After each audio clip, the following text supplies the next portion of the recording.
नमस्कार दोस्तों, मेरा नाम ऋषि कुमार है और मैं आपके यहाँ हिंदी व्याकरण का शास्त्र पढ़ाने के लिए आया हूँ। आपका केरी विजन की ऑनलाइन क्लासेस में बहुत बहुत स्वागत है।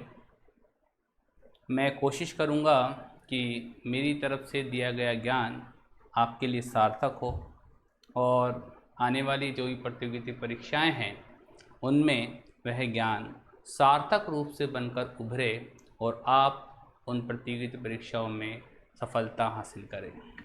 मैं आपको हिंदी पढ़ाऊंगा और हिंदी की शुरुआत कहाँ से हुई सबसे पहले हम उस पर चर्चा करेंगे। चर्चा करने के लिए कुछ बातें हमें ध्यान रखना बेहद आवश्यक है। यदि हम बातों का ध्यान रखेंगे तो हम कोई सा भी एग्ज़ाम क्रैक कर सकते हैं और क्रैक करने के लिए हमें सबसे पहले जो भी बातें आपको पढ़ाई जाती है उन पढ़ाई गई बातों पर आपको विशेषकर ध्यान लगाना है।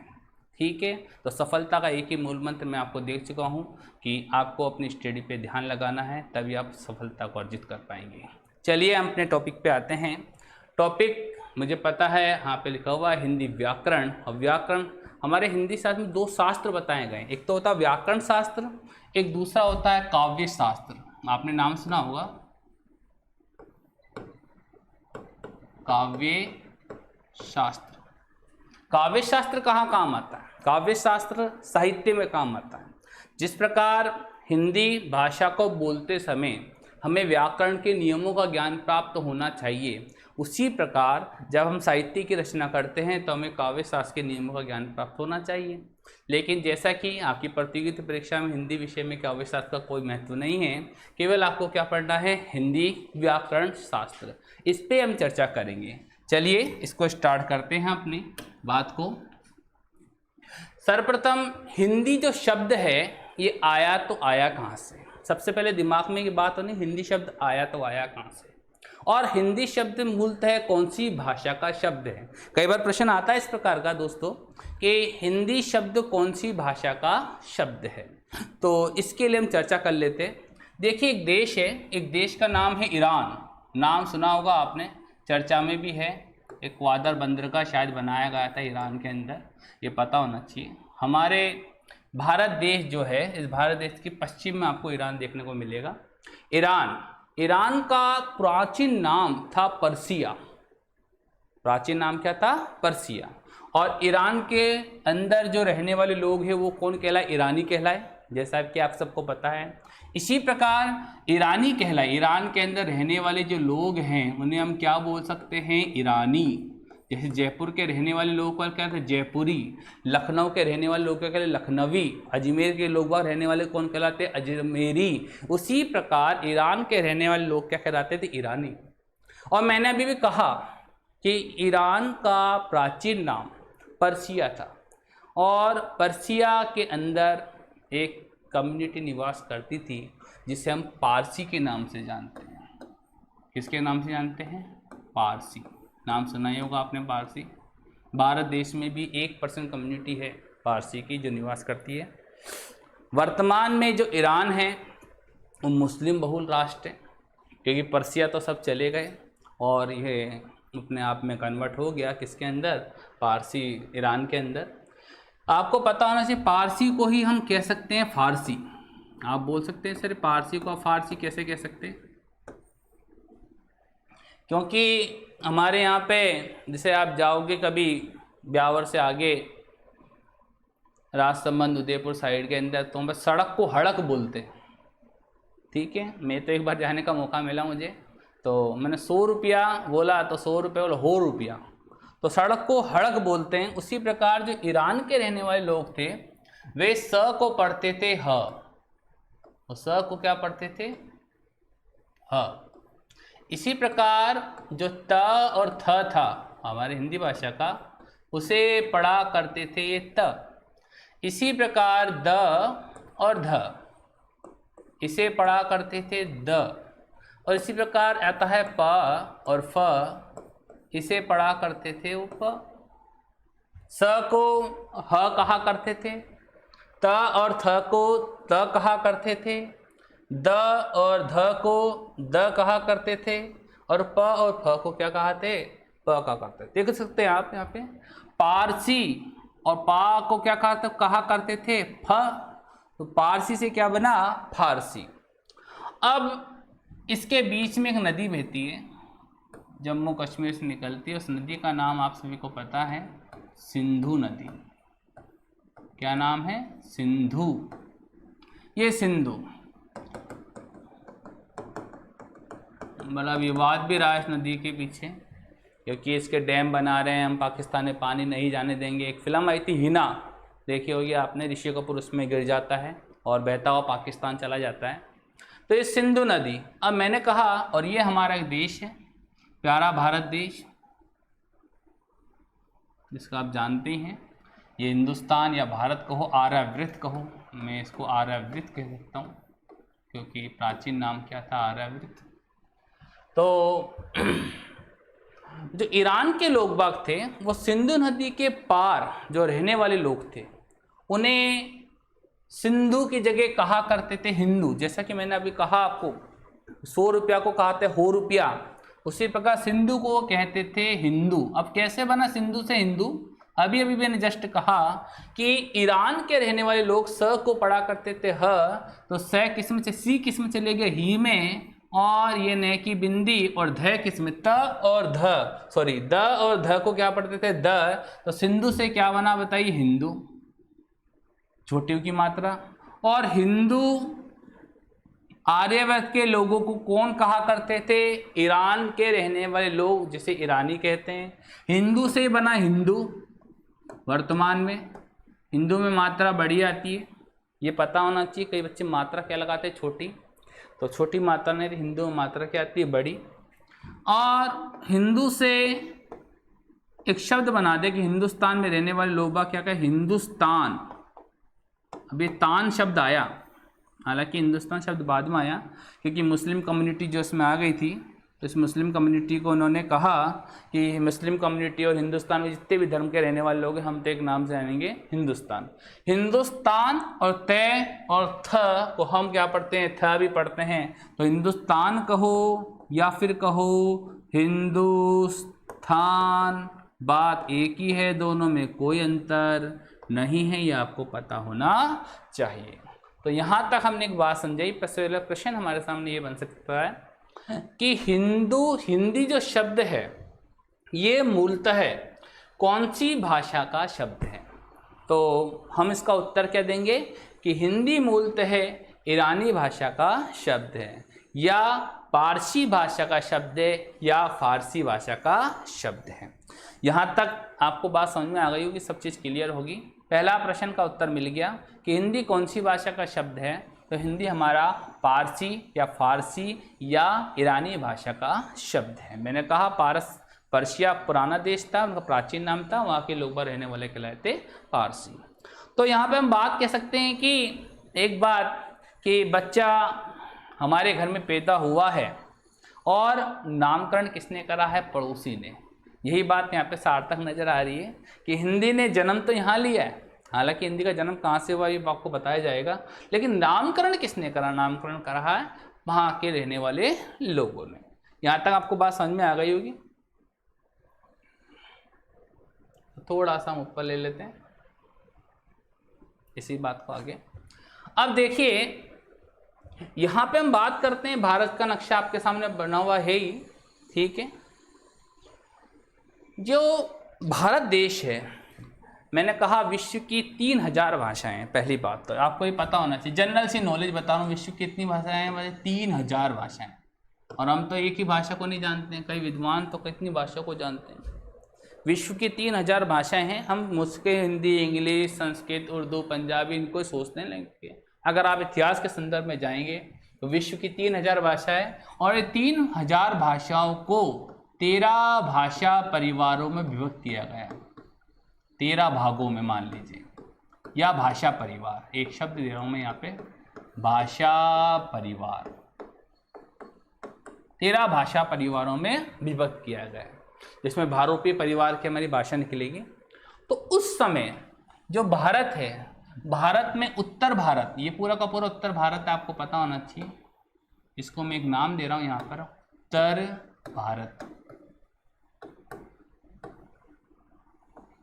उत्तर भारत। और ये आपको पता है कौन सा भारत है? दक्षिण भारत।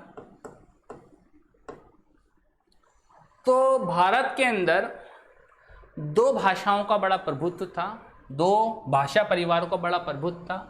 एक तो आर्य परिवार की भाषा, आर्य परिवार, ये भी आपने नाम सुना होगा। और दूसरा दक्षिण भारत में बात करें द्रविड़ परिवार। कौन सा? द्रविड़ परिवार।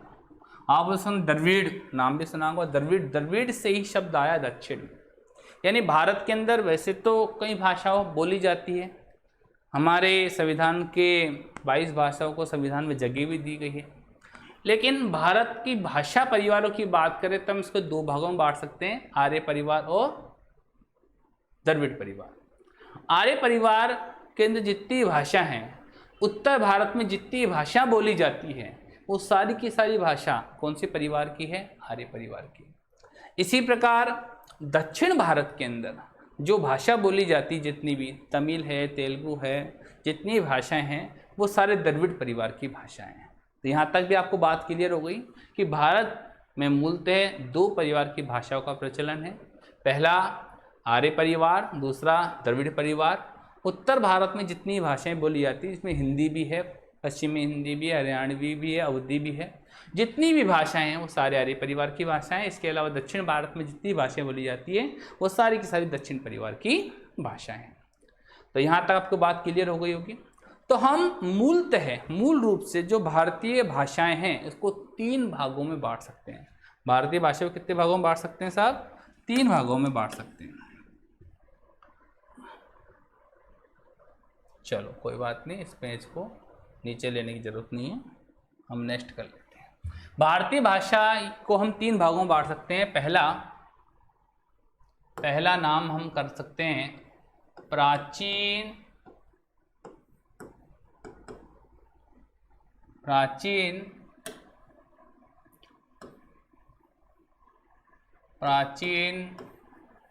भारतीय भाषा, ठीक है।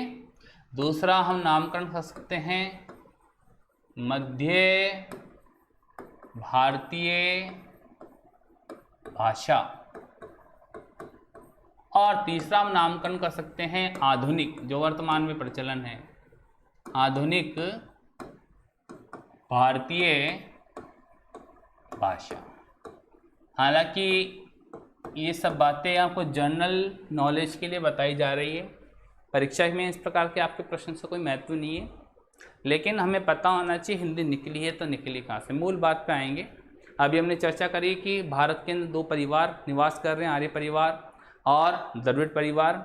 उत्तर भारत में जितनी भाषा बोली जाती है उन सभी भाषाओं में आर्य परिवार के अंतर्गत उनको गिना जाएगा। दक्षिण भारत में जो भाषा बोली जाती है वो सारे के सारे द्रविड़ परिवार में गिनी जाएगी। इनमें से सबसे प्राचीन जो भाषा है वो कौन सी थी? संस्कृत, जिसका ऋग्वेद में प्रमाण मिलता है। सबसे प्राचीन वेद जो बताया गया है कौन सा? ऋग्वेद। 4 वेद हमें पता होना चाहिए। और उसकी उत्तराधिकारणी बोला मैंने, उत्तराधिकारणी मतलब लिंग परिवर्तन हो गया हिंदी का। किसमें चलेगी? स्त्रीलिंग में। सारी भाषाएं जो होती है वो कौन सी लिंग होता है? स्त्रीलिंग होता है। उत्तराधिकारणी आपको हिंदी को देखने को मिलेगी। अब कैसे मिलेगी उस पर हम आ रहे हैं। मैंने कहा मोटे रूप से हम भारतीय भाषा को 3 भागों में बांट सकते हैं, प्राचीन भारतीय आर्य भाषा, मध्य भारतीय आर्य भाषा और आधुनिक आर्य भाषा। प्राचीन भारतीय आर्य भाषा में सबसे पहले एक शब्द आता है संस्कृत। अभी भी मैंने कहा संस्कृत। प्राचीन भारतीय आर्य भाषा में शब्द आता है संस्कृत। संस्कृत वाले इसको संस्कृत भी पढ़ते हैं कि बिंदी जो लगी हुई है, अनुस्वार जो लगा हुआ है, उसको म ही पढ़ते हैं। आप संस्कृत पढ़ें या संस्कृत करें, कोई दिक्कत वाली बात नहीं है। हमारे लिए दोनों ही सही है। लिखावट 100 बका और एक लिखा, लिखने में बिल्कुल सही होना चाहिए। संस्कृत को हम 2 भागों में बांट सकते हैं। संस्कृत को हम 2 भागों में बांट सकते हैं। पहला हो सकता है इसके अंदर वैदिक, नाम सुना होगा वैदिक, मूल शब्द इसमें वेद, वो वेद से क्या बना? वैदिक। और दूसरा है लौकिक। आप बोल सकते हैं सर ये वैदिक और लौकिक क्या होता है? वैदिक का मतलब होता है वेद और लौकिक का मतलब तो लोक, क का मतलब ग, लोग। वैदिक जिसमें वेद रचे गए हैं, जिसमें क्या रचे गए? वेद, उपनिषद, ब्राह्मण ग्रंथ, इन सब की रचना जो रची गई है वो किसमें रची गई है? वैदिक काल के अंदर।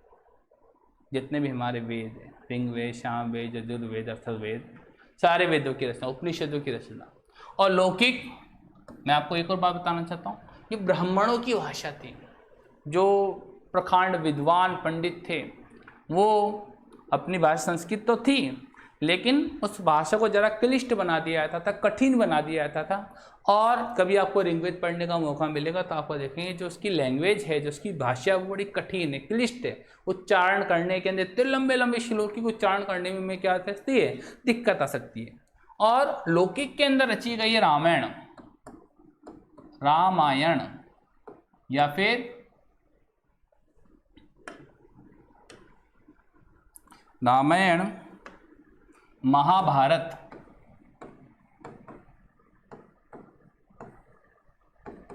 भाई रामायण महाभारत को लौकिक में क्यों रखी गई? क्योंकि लोगों को ज्ञान देना है, और लोगों को ज्ञान देना है तो आम जन को ज्ञान देने के लिए सरल भाषा में रचना होगी।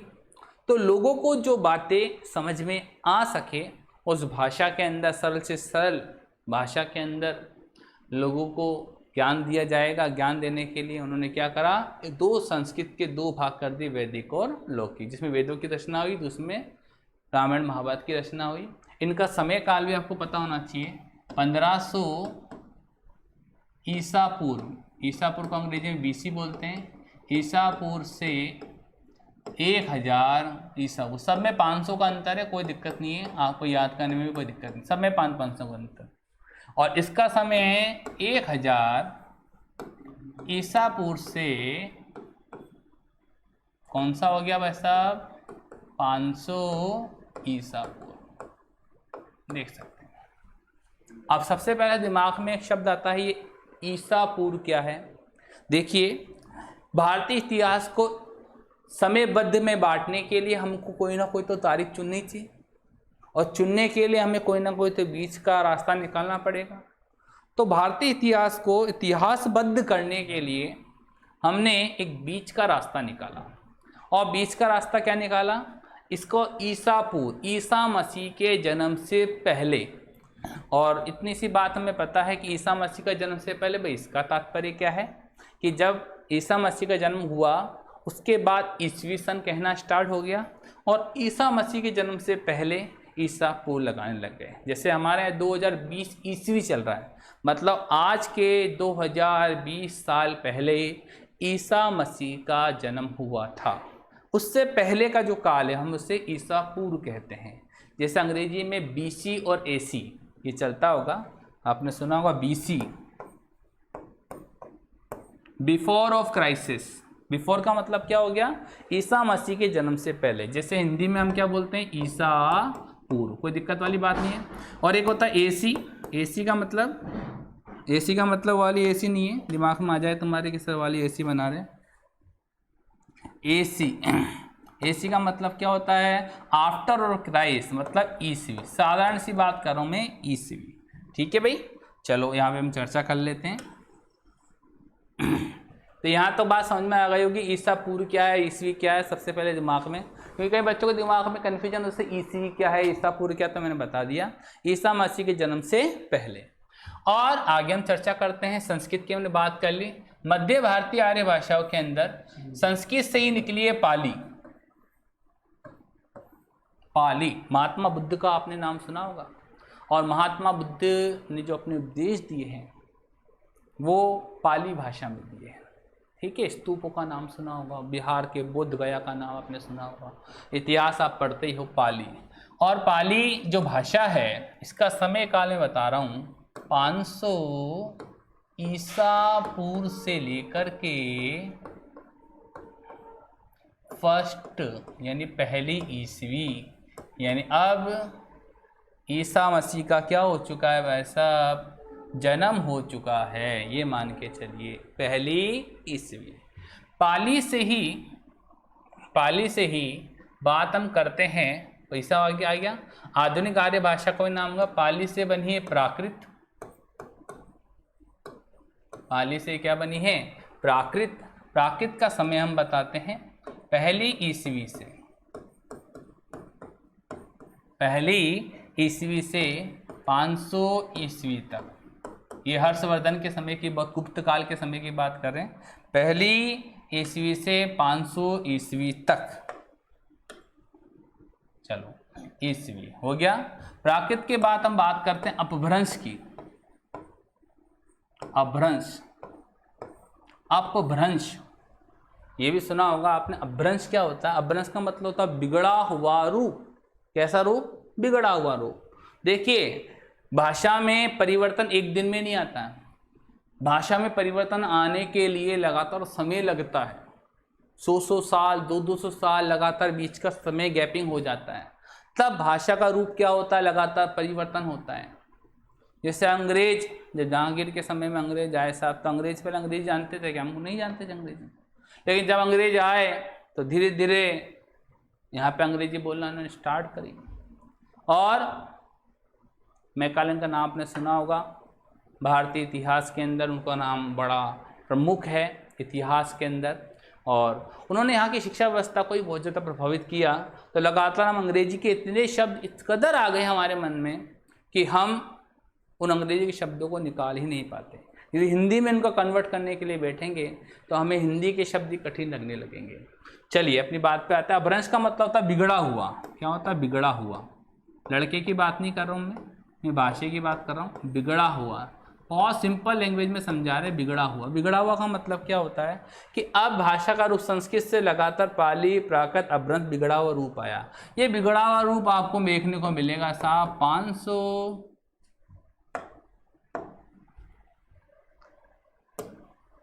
500 ईस्वी से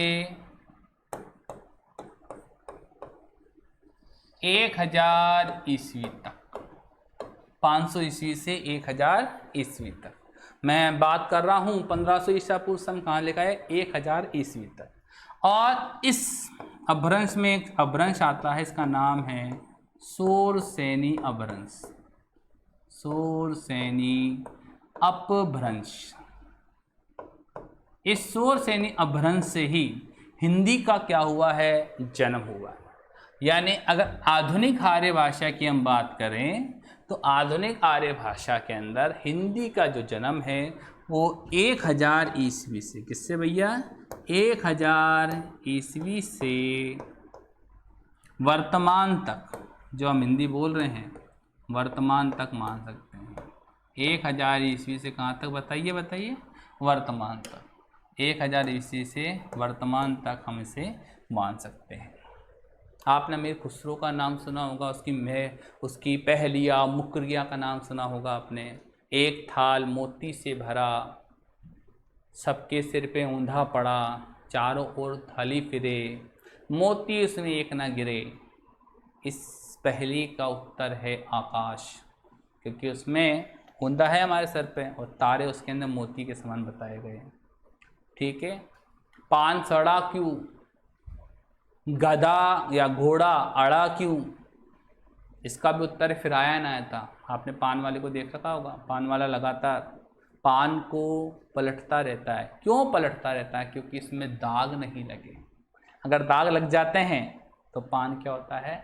सड़ जाता है। और घोड़े को भी अगर आप खड़ा कर दोगे तो घोड़ा अड़ जाएगा, और अड़ जाएगा तो फिर वो दौड़ने लायक नहीं रहेगा, दौड़ेगा ही नहीं, क्योंकि वो अड़ गया।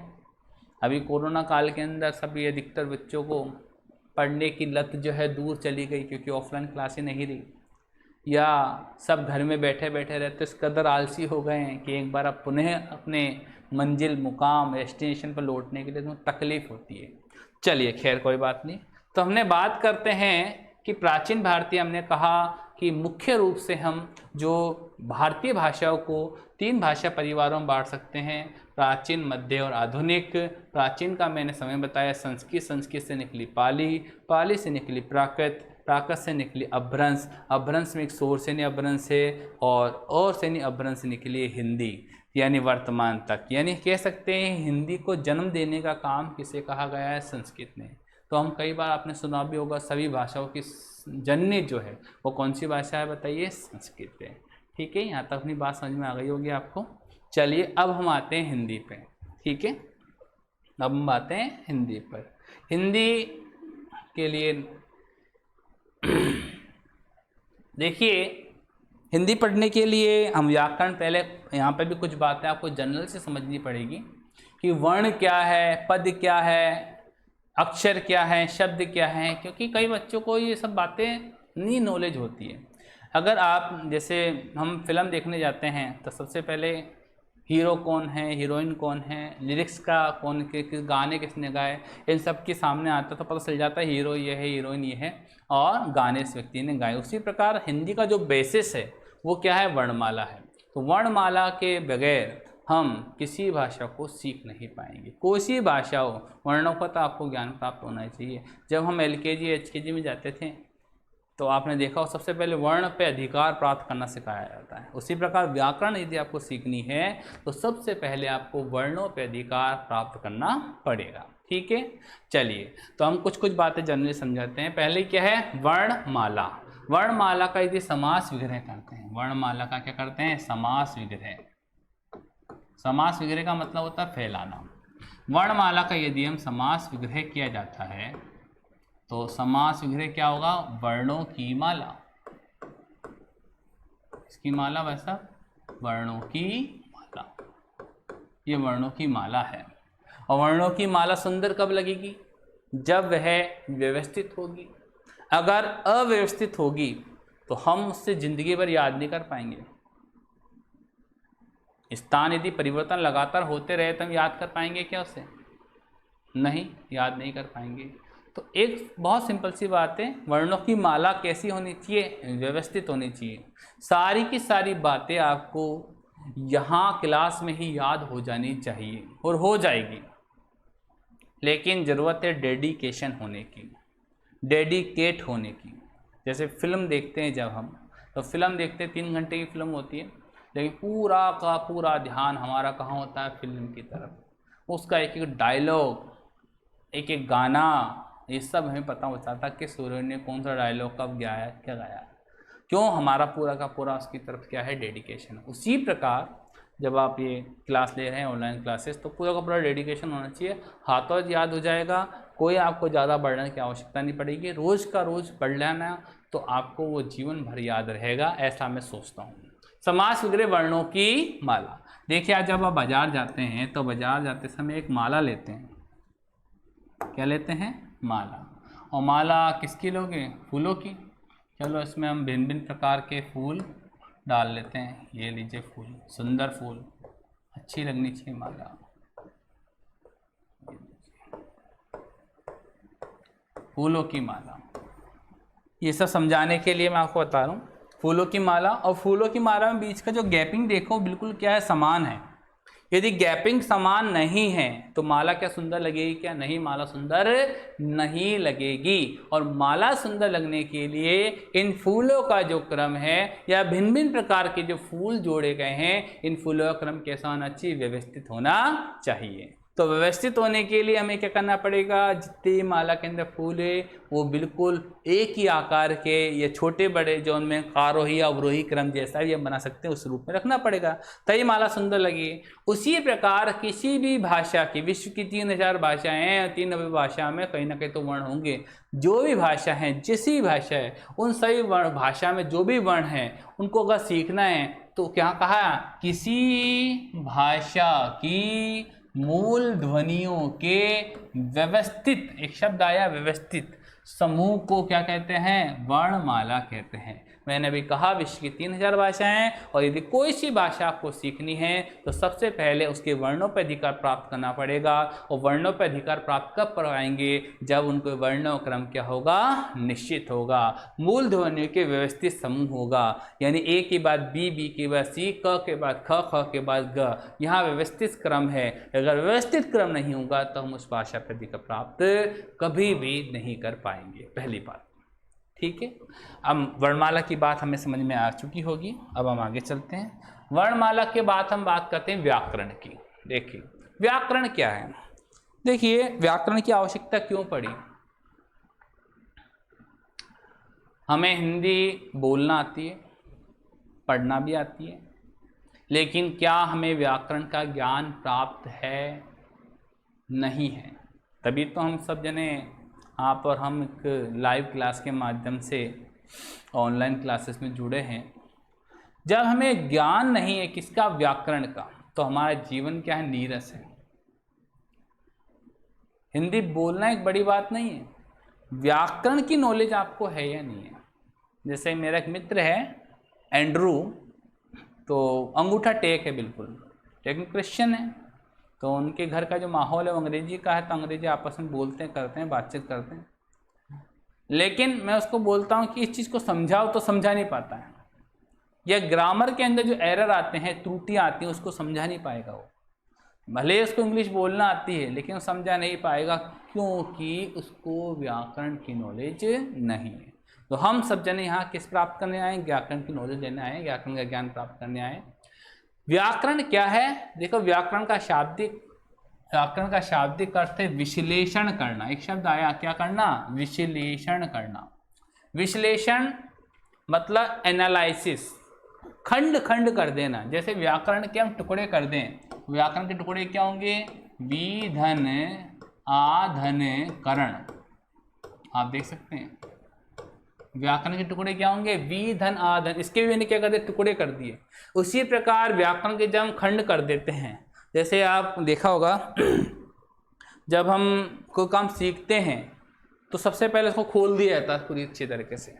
मिक्सी आपने ली, आपको उसको बनाना सीखना, सबसे पहले उसको पूरे पुर्जे को खोलना पड़ेगा। उसके बाद एक एक पुर्जे को जब आप सेट करते जाते हैं तो पता चल जाता है हाँ इस प्रकार इसका प्रत्येक पार्ट जुड़ेगा। उसी प्रकार व्याकरण का शाब्दिक अर्थ क्या, विश्लेषण करना, एनालिसिस कर देना, खोल देना। या हम एक बात और बोल सकते हैं, भली भांति समझना। भली भांति समझना। आप बोल सकते हैं सर भली भांति समझना ये क्या हो सकता है। भली भांति समझने का मतलब यही है कि अच्छी तरह से समझ लेना। हमने एक मिक्सी को खोला, उसको जोड़ा, भली भांति समझ लिया कौन सा पार्ट कहाँ लगेगा। उसी प्रकार व्याकरण की बात करें, व्याकरण का शाब्दिक अर्थ क्या, विश्लेषण करना। और आगे क्या लिखता है कि व्याकरण एक ऐसा शास्त्र है, मैंने कहा कि हिंदी में दो शास्त्रों का प्रचलन है, एक है व्याकरण शास्त्र, दूसरा है काव्य शास्त्र। और साहित्य में हम काव्य शास्त्र की चर्चा करते हैं, जबकि हिंदी के जो विद्वान हैं वो किसकी चर्चा करते हैं, व्याकरण शास्त्र की चर्चा करते हैं। तो एक शास्त्र है जिसके द्वारा हम किसी भाषा के शुद्ध रूप को लिखने तथा पढ़ने और बोलने, मैंने एक और शब्द यहाँ पे पढ़ने, लिखने तथा बोलने और पढ़ने के नियमों का क्या करते हैं, ज्ञान प्राप्त करते हैं। अब देखिए तीन बातें आ गई यहाँ पे, लिखना भी है हमें, बोलना भी है, और क्या करना है बताइए, पढ़ना भी है। यानी यदि आपको भाषा में व्याकरण की नॉलेज होगी, व्याकरण का ज्ञान होगा, तो आप किसी भाषा को शुद्ध रूप से पढ़ पाएंगे, शुद्ध रूप से लिख पाएंगे और शुद्ध रूप से क्या है, बोल पाएंगे। कई बार होता है जब हम बोलते हैं तो हम लिख नहीं पाते हैं, क्यों, क्योंकि हमारे दिमाग में उसका बिंब नहीं बन पाता है कि उसको किस प्रकार शुद्ध लिखें। कई शब्द होते हैं अंग्रेजी में, कई बार होता है हमें मिस्टेक होने लग जाती है क्योंकि स्पेलिंग का हमें ज्ञान नहीं होता है। तो यहाँ पे हम इस बात को सिद्ध करने के लिए, चलो मैं एक उदाहरण देता हूँ। जैसे आपको ये मैं एक लाइन लिख रहा हूँ,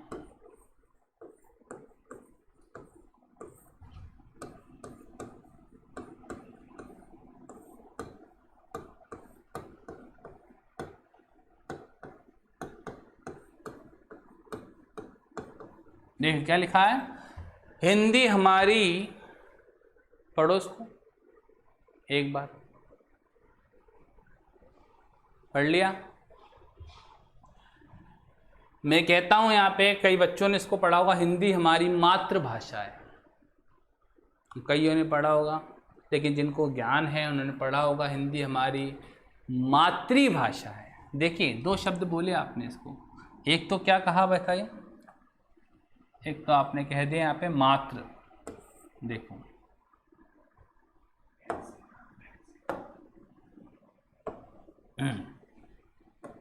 एक शब्द आया मात्र। मात्र का मतलब तो क्या होता है, केवल। मेरे पास मात्र 5 रुपए हैं, यानी मेरे पास केवल 5 रुपए हैं। तो आप मात्र को मातृ नहीं कह सकते और मातृ को मात्र नहीं कह सकते। दोनों बातों को आपको समझना पड़ेगा। तो हिंदी हमारी क्या है, मातृभाषा है। पहली बात तो यदि मुझे व्याकरण का ज्ञान होगा तो मैं इसे शुद्ध रूप से क्या है, पढ़ पाऊंगा, मातृ पढ़ूंगा। पहली बात तो लिख भी शुद्ध पाऊंगा। मैंने कहा हिंदी हमारी मातृभाषा, तुमने मातृ तो गलत ही लिखोगे, ना शुद्ध रूप से पढ़ पाओगे, ना लिख पाओगे, ना ही बोल पाओगे। चलो एक और उदाहरण देता हूँ। कई बार मैं अंग्रेजी में लिखता हूँ,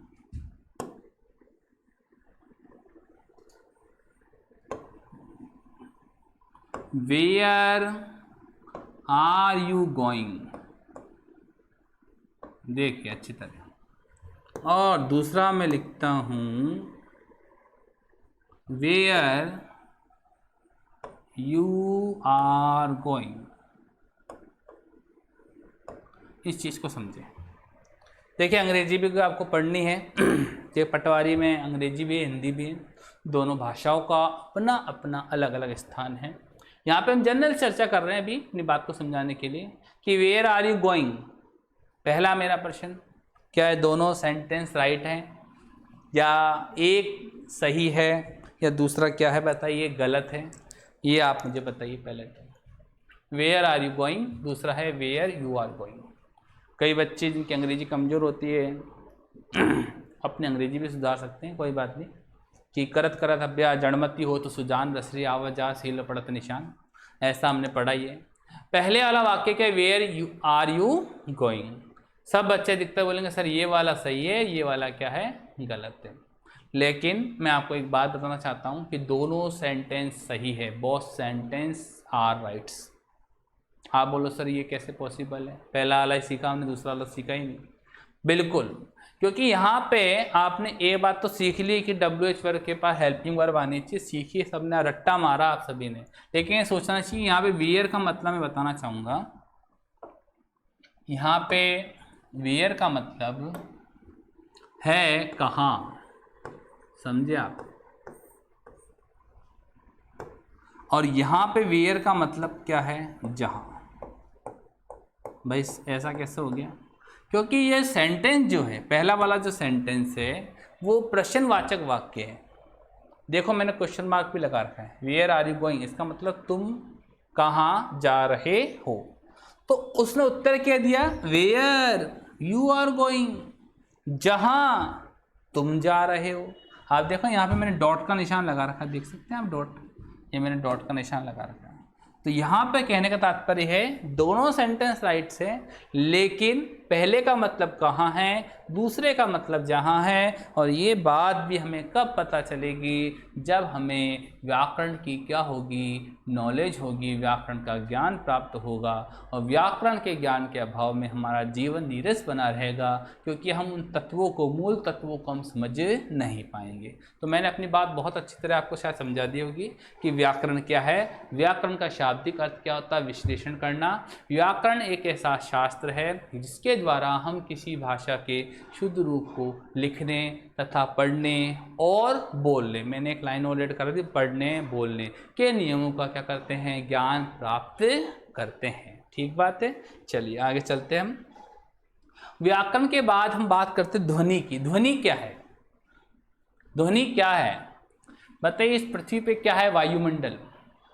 इस पृथ्वी अगर वायु नहीं हो तो क्या मैं जो आपको बोल रहा हूँ वह बात आप तक पहुँच पाएगी, क्या नहीं। इसका माध्यम क्या है, वायु, हवा है। आप अंतरिक्ष में जाओ और जोर जोर के चिल्लाओ तो क्या एक दूसरे की बात सुन पाते हैं, क्या भाई नहीं सुन पाते हैं। क्यों नहीं सुन पाते हैं, क्योंकि वहाँ पे वायुमंडल नहीं है। इस पृथ्वी पे ही वायुमंडल है, वायु है। वायु से क्या होता है, संवहन होता है, अपनी बात जो होती है दूसरे तक पहुँचती है। तो यही बात करूँगा, ध्वनि क्या है। देखो मेरे मुख से जो भी सारी बातें निकली वो सारी की सारी क्या है, ध्वनि है। सारी की सारी क्या है, ध्वनि है। मैं लिखित की बात नहीं कर, लिखा नहीं है, केवल जो मैं बोल रहा हूँ। लिखे हुए तो ये कितनी सारी बातें मैंने अभी आपके सामने बोली, जो भी बातें मैं बोल रहा हूँ सारी की सारी बातें क्या है, ध्वनि है। तो ध्वनि पे हम आते हैं। ध्वनि क्या है, मनुष्य के उच्चारण अवयवों, अवयवों का मतलब होता है भाग। अवयव का मतलब क्या होता है बताइए, भाग।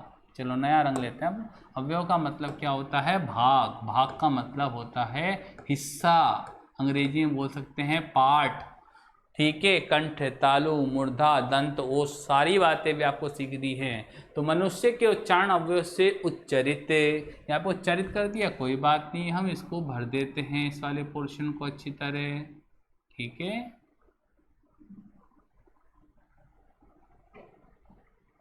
चलो, मनुष्य के उच्चारण अवयवों से उच्चरित वह ध्वनि जो सार्थक हो। सबसे पहली शर्त क्या होनी चाहिए? सार्थक होनी चाहिए। भाई सार्थक का मतलब क्या हो गया? सार्थक का मतलब हो गया सैधन अर्थक से बना है। सार्थक का मतलब जिसका कोई ना कोई क्या निकले, अर्थ निकले। मुझे निरर्थक शब्दों की आवश्यकता नहीं है, मुझे आवश्यकता किसकी है? सार्थक शब्दों की। सार्थक से तात्पर्य क्या? इसका कोई ना कोई क्या निकलना चाहिए? अर्थ निकलना चाहिए। मैं घर पे गया, मैंने कहा रोटी वोटी बना ली क्या? और रोटी क्या होती है, वोटी क्या होती है?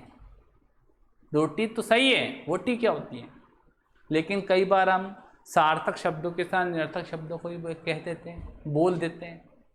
साड़ी वाड़ी, रोटी वोटी, ठीक है, कपड़ा सपड़ा। ये कपड़ा होता, सपड़ा क्या होता है? केवल तुकबंदी के लिए, तुकबंदी जोड़ने के लिए। कि कई बार आपने गाना सुना होगा, गानों का मिनिंग तो होता नहीं है, हैं? और गाने गा दिए जाते हैं। जैसे गाना आता है, दो हंसों का जोड़ा बिछड़ गयो रे, और जुलम भयो रामा जुलम भयो रे। अब आप सोच सकते हैं जोड़ा तो हंस और हंसनी का होता है, हंसों का तो जोड़ा होता ही नहीं है। लेकिन अगर गायक कलाकार जो लिखने वाला है वो बनाता हंस और हंसनी का जोड़ा बिछड़ गयो रे, तो भैया कन्फ्यूजन हो जाती है। गायक कलाकार बोलता है बैठ नहीं रहा, तुकबंदी नहीं बैठ रही, क्या करे, कोई बात नहीं, तुकबंदी नहीं बैठ रहा, हंसों को बना दो जोड़ा। तो उसने गाया क्या गाया? दो हंसों का जोड़ा बिछड़ गयो रे। एक गाना और आता है, मेरा जीवन कोरा कागज कोरा ही रह गया, जो लिखा था आंसू के संग बह गया। भाई मुझे एक बात बता, तेरा जीवन कोरा था, तूने खुद ने कहा कोरा ही रह गया, अब तूने कोई लिखा तो था ही नहीं, और आंसू के साथ क्या बहेगा फिर? तो कई गाने जिससे हम बात कर रहे हैं, तो एक हंसी वाली बात भी आती है यहाँ पर कि सार्थक शब्द की हम बात कर रहे हैं, जिसका कोई ना कोई क्या निकले, अर्थ निकले, उससे हम कहते हैं सार्थक हो। और जब तक हम बात यहाँ पे एक बात और जोड़ रहे हैं, और जब तक अलिखित रूप में हो, लिखित की बात नहीं कर रहा हूं, अलिखित रूप में हो, तब तक उसे ध्वनि की संज्ञा, संज्ञा का मतलब क्या होता है? नाम। आपका भी कोई ना कोई क्या है बताइए? नाम। तब तक उसे ध्वनि की संज्ञा दी जाती है, ध्वनि का नाम दिया जाता है। कहने का तात्पर्य जो भी हम आपस में बातचीत करते हैं जिसका लिखित कुछ भी रूप नहीं, वो सारी की सारी क्या है? वो सारी की सारी क्या है बताइए? ध्वनि है। सारी की सारी क्या है? ध्वनि है। अलिखित रूप में जो भी, लिखित वर्णन की बात हम नहीं कर रहे। मेरे मुख से जितनी भी बातें निकल रही, जो भी बात मैं कह रहा हूँ, वो सारी की सारी क्या है बताइए? ध्वनि है, जिसको मैंने लिखा नहीं है। ठीक बात है? यहाँ तक अपनी बात समझ में आ गई होगी ध्वनि क्या है। आगे हम चर्चा करते हैं लिपि। भाई लिपि क्या है, इसकी बात कर लेते हैं। अशोक के काल में आपने पढ़ी होगी खरोष्टी लिपि, ब्राह्मी लिपि, अरमाइक लिपि, शिलालेख प्राप्त हुए हैं अशोक के। तो यहाँ पर हम चर्चा करते हैं कि लिपि, हिंदी कौन सी लिपि है। पहली बात तो आप सभी को पता है बहुत अच्छी तरह, मेरे सामने जितने भी स्टूडेंट बैठे हैं सभी होशियार हैं, अपने विषय को बहुत अच्छी तरह समझते हैं। एक शब्द आता है यहाँ पे देवनागरी, देवनागरी। ठीक है, कौन सी लिपि है? देवनागरी लिपि है, ये आपको पता होना चाहिए, देवनागरी लिपि। ठीक है, लिपि क्या है मैं यहाँ पे बताना चाहूँगा। प्रत्येक ध्वनि का एक निश्चित संकेत चिन्ह एवं एक निश्चित क्या होती है? आकृति होती है। इस बात को भी समझते हैं। मैंने कहा प्रत्येक ध्वनि का, देखो अभी हम ध्वनि को लिखेंगे, लिखने के लिए हमें क्या चाहिए? लिपि चाहिए कोई ना कोई। लिखने के लिए हमें क्या चाहिए? लिपि चाहिए कोई ना कोई। तो हम कौन सी लिपि में लिखते हैं भैया? देवनागरी लिपि में लिखते हैं। ठीक बात है। यहाँ पे पंजाबी, आपने पंजाब में पंजाबी जो भाषा बोली जाती है उसे गुरुमुखी लिपि में लिखा जाता है। ठीक है, आपने शारदा लिपि का भी नाम सुना होगा। ठीक है, आपने फारसी का भी नाम पे, फारसी मैंने आपको बताया था। ठीक है, उर्दू को लिखने का तरीका होता है। तो यहाँ पे हमने प्रत्येक ध्वनि का निश्चित संकेत चिन्ह एवं एक निश्चित आकृति होती है। भाई इसका मतलब क्या? जैसे आपने यहाँ पे ए लिखा, ये ए, और इसे लिखा बी सी। बताइए इसके लिखने का तरीका निश्चित है या नहीं है? क्या इसके तरीके को हम बार बार बदल सकते हैं क्या? भाई नहीं। ए को हम भाई ऐसे लिखते हैं, बी को हम ऐसे लिखते हैं, ऐसे लिख सकते हैं क्या? आप बोलोगे सर नहीं।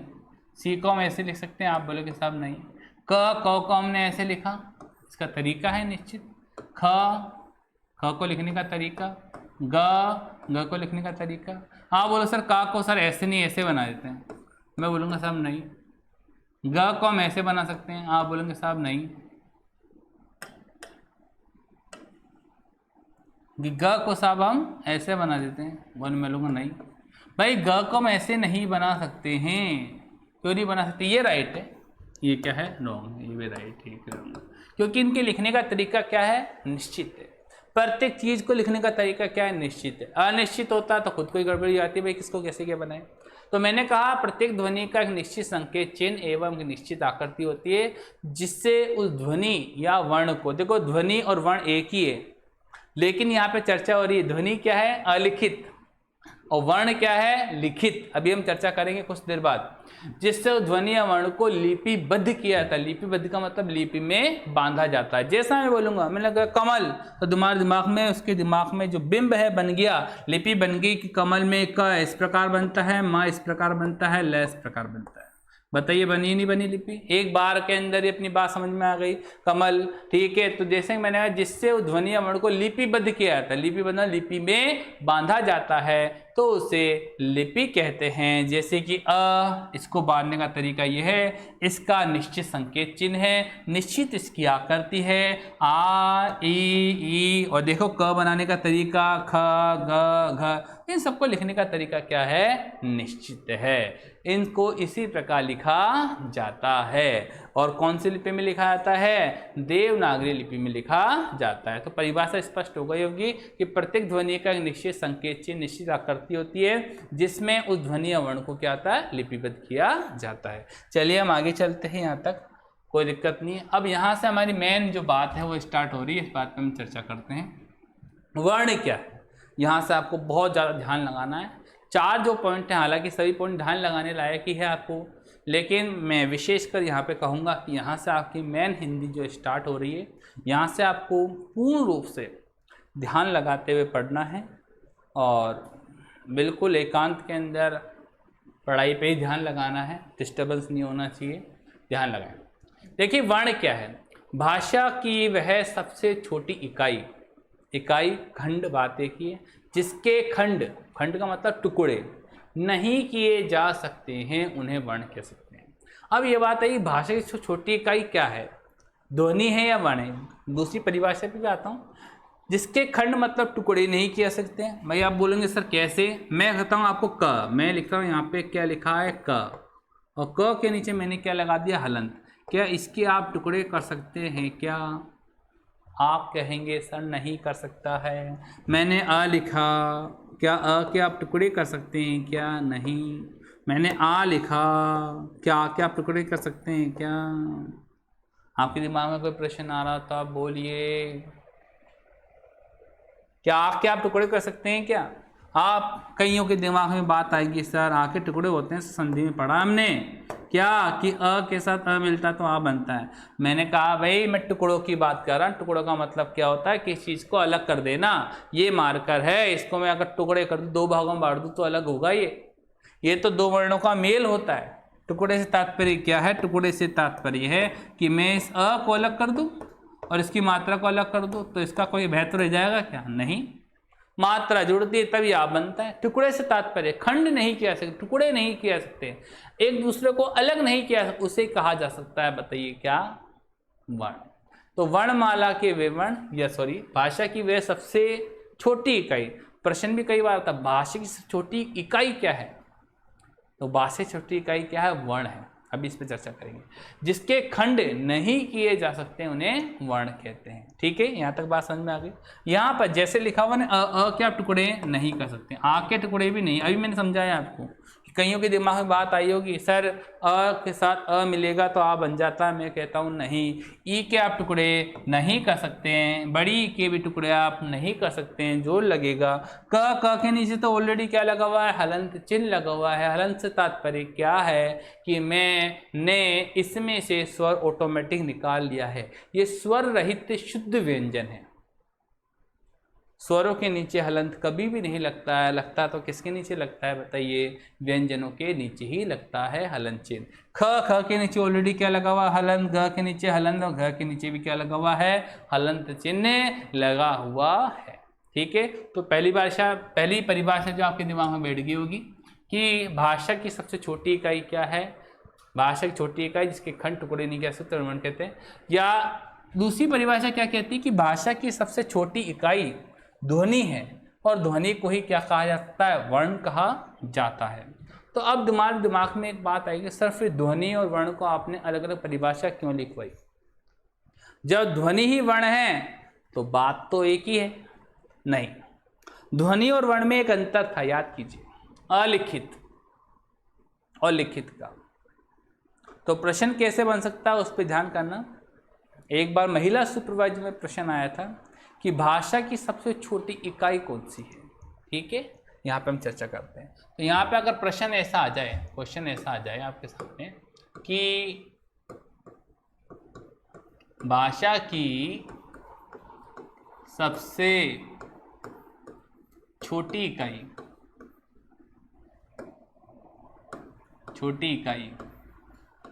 क्या है बताइए, वर्ण है। कुछ भी लिखा हुआ नहीं हो, केवल प्रश्न सीधा सीधा पूछे कि भाषा की सबसे छोटी इकाई कौन सी है, तो वर्ण है। और अगर प्रश्न ही आ जावे कि अलिखित रूप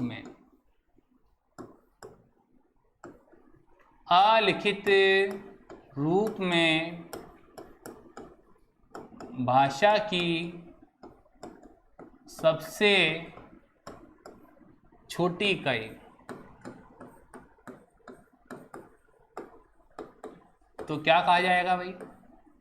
तो सबसे छोटी इकाई अलिखित रूप में क्या है बताइए, ध्वनि। और लिखित रूप में पूछे तो भी वर्ण है। लिखित रूप में, मैं यहाँ पे एक बात और लिख रहा हूँ, लिखित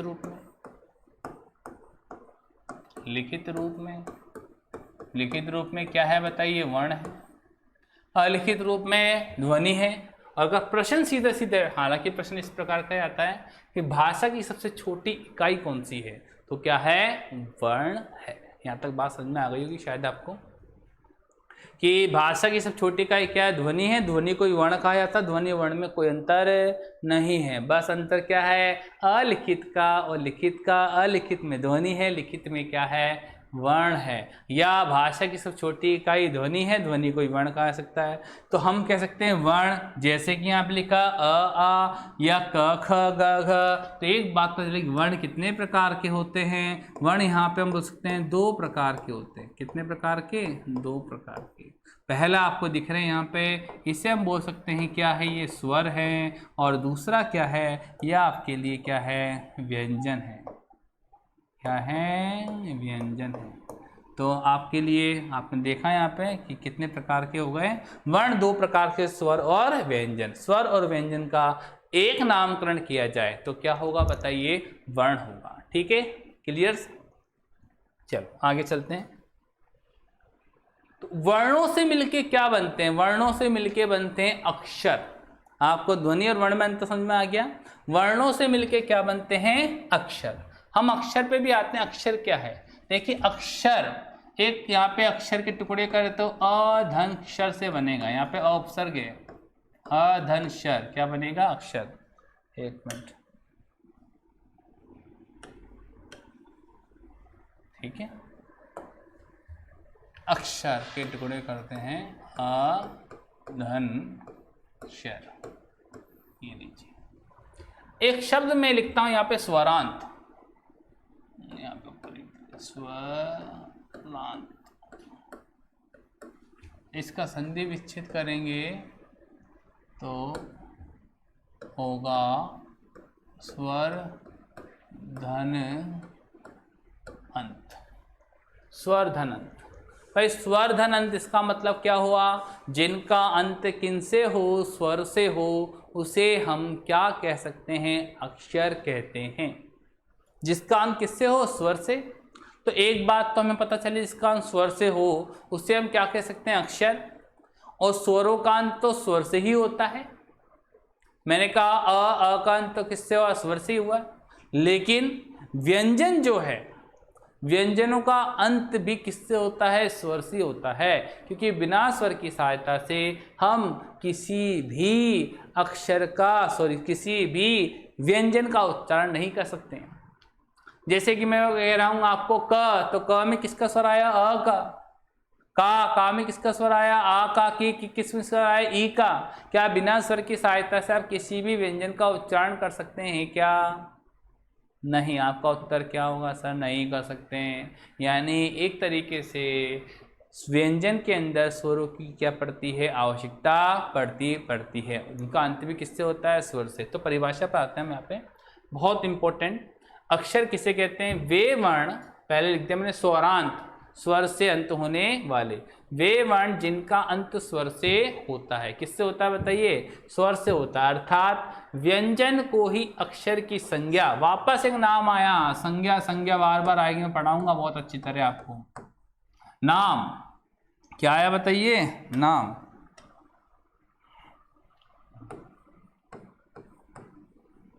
नाम तो मैंने कहा वे वर्ण जिसका अंत किससे होता है, स्वर से होता है। अर्थात व्यंजन को ही अक्षर की संज्ञा दी जाती है। एक बात है, जितने भी व्यंजन हैं वो सारे के सारे क्या हैं बताइए, अक्षर हैं। और वो भी कौन से, स्वर युक्त वाले। स्वर रहित वाले तो स्वर वर्ण भी हो सकते हैं, लेकिन यहाँ पे जितने भी स्वर युक्त वाले वो सारे के सारे क्या कहलाएंगे, अक्षर। चलो इस वाली बात पे आते हैं हम, ठीक है। मैंने यहाँ पे लिख रखा, देखो इस बात को समझाता हूँ। यहाँ पे क्या लिख रखा, का, इसी बात को समझाता हूँ वापस। का अंत किससे हो रहा बताइए, आ से। का अंत किससे हो रहा बताइए, आ से। चलो हम टुकड़े करते हैं। पहले लिखता हूँ यहाँ पे क के नीचे लगाया मैंने हलंत। ध्यान कीजिए, हलंत लगाने का तरीका भी होता है। इनके दोनों के बीच में गैपिंग नहीं होना चाहिए, बिल्कुल हलंत चिन्ह चिपका हुआ होना चाहिए, जैसे कि क से क्या है, चिपका हुआ है। क में मैंने क्या जोड़ा बताइए, आ। आपसे कोई पूछे कि भाई क में क्या जुड़ा हुआ है, आ। का अंत किससे हो रहा, आ से। कि भाई वर्ण कितने हैं, तो एक और एक दो। कितने वर्ण हैं बताइए, दो वर्ण। और आपसे पूछे कि अक्षर कितने हैं, तो मैं कहूंगा एक अक्षर है। कितने अक्षर है बताइए, एक अक्षर है।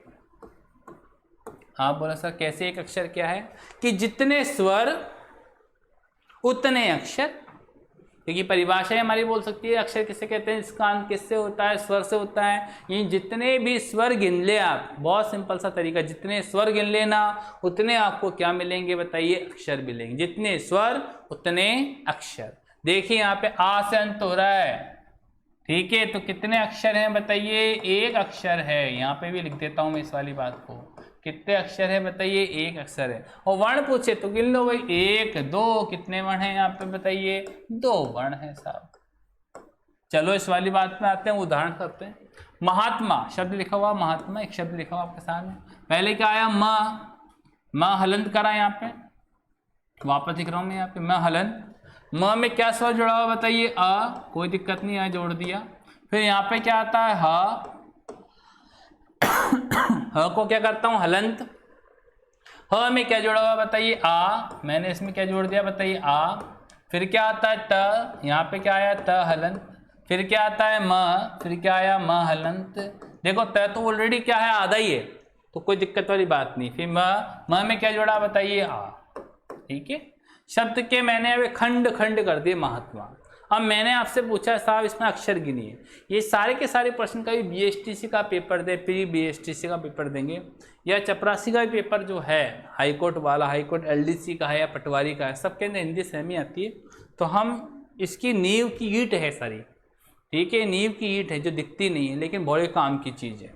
चलिए, कंगूरा उस पर एक नींव की ईंट आपने पढ़ा होगा, तो वही बात में याद आ गई कि यहाँ पे पूछे वर्ण कितने, तो मैं गिनता हूँ वर्ण। देखो 1 2 3 4 5 6 7। आपसे कोई पूछे साहब वर्ण कितने हैं, तो मैं क्या बोलूँगा, साहब वर्ण कितने हैं, 7 वर्ण हैं, कोई दिक्कत नहीं है। अभी वर्ण का भी तरीका आ जाएगा। लेकिन पूछिए आपसे कि अक्षर कितने हैं, तो देखिए एक स्वर से देखो, जहाँ पे स्वर आ जाए वहाँ तक इसको काउंट कर लो। 1 2 और कितने आ गए बताइए, 3। तो अक्षर कितने होंगे बताइए, 3 अक्षर। शायद मेरी बात आपको समझ में आ गई होगी। चलिए एक दो उदाहरण और देखते हैं। एक उदाहरण और ले लेते हैं। एक शब्द आता है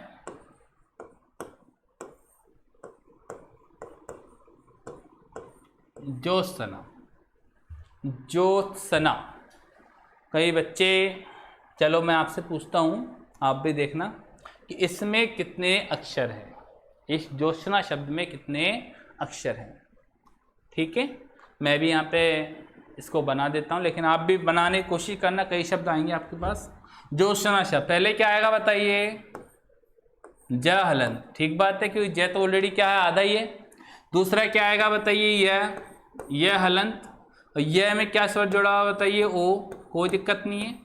इसके बाद हम आगे क्या आएगा बताइए, त के बाद क्या आएगा, स तो ऑलरेडी हलंत है। फिर क्या आएगा बताइए, न में क्या जुड़ा हुआ बताइए, आ। कोई दिक्कत नहीं है, हमने इसका पोस्टमार्टम कर दिया, खंड खंड कर दिए। आपसे कोई पूछे कितने अक्षर हैं, सबसे पहले वर्ण गिन लीजिए। तो 1 2 3 4 5 6 7, बताइए कितने वर्ण हैं, 7 वर्ण। कितने वर्ण हैं बताइए, 7 वर्ण। और हमने आपसे पूछा कि साहब इसमें अक्षर कितने, तो देखो 1 और कितने आगे बताइए, 2, बताइए 1 और यहाँ पे 1, कितने हो गए, 1 और 1 मिलके 2 अक्षर। कितने अक्षर है बताइए, 2 अक्षर। कोई दिक्कत है क्या? जितने स्वर उतने क्या होंगे, अक्षर होंगे। जितने स्वर उतने क्या होंगे, अक्षर होंगे। वर्ण के अंदर स्वर और व्यंजन दोनों आते हैं, लेकिन उसमें स्वर जो हैं वो तो स्वरयुक्त ही होते हैं, लेकिन व्यंजनों के नीचे हलंत भी लगा हुआ होता है। वर्ण अलग है और अक्षर अलग है। अक्षर की एक ही पहचान कि उनका अंत किससे होना चाहिए, स्वर से होना चाहिए। ठीक है, चलिए और भी कोई आपको डाउट्स हो तो आप मुझसे प्रश्न कर सकते हैं। बाद में ऑनलाइन क्लासेस होगी, उसमें मैं आपके सभी प्रश्नों का उत्तर दूंगा। एक और परिभाषा इसमें श्वास। श्वास का मतलब क्या होता है, सांस लेते हैं। ठीक है, अभी भी ले ही रहे। श्वास, श्वास मतलब सांस। सांस मत कर देना, शादी के बाद होती है वो तो। श्वास की बात कर रहे हैं, सांस की। तो सांस के एक ही आघात, आघात का मतलब क्या होता है, झटका। एक साथ जब हम कोई बात बोल देते एक साथ ही, श्वास के एक ही आघात है, झटके में जिस रूप का उच्चारण होता है उसे भी अक्षर की संज्ञा दी जाती है। ये हम बी की जगह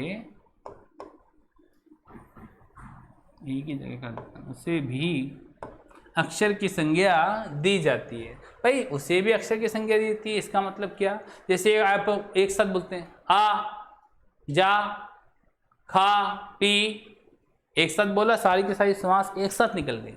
तो श्वास एक ही आघात में जिस रूप का उच्चारण किया उसकी क्या बोलते हैं, अक्षर। कैसे, आ में कितने अक्षर हैं, 1। पी में कितने अक्षर हैं, 1। वर्ण पूछे तो कितने, 2। पी में कितने, 2। आ, देखो यहाँ पे आ भी एक तरीके से वर्ण भी है और अक्षर भी है, क्योंकि आ का अंत किससे हो रहा है, आ से हो रहा है, जो कि आ एक स्वर है। तो जिसका भी अंत किससे हो, स्वर से हो। और जा, ठीक है। और देखिए यहाँ पे इसको भी हम काट देते हैं, यहाँ पर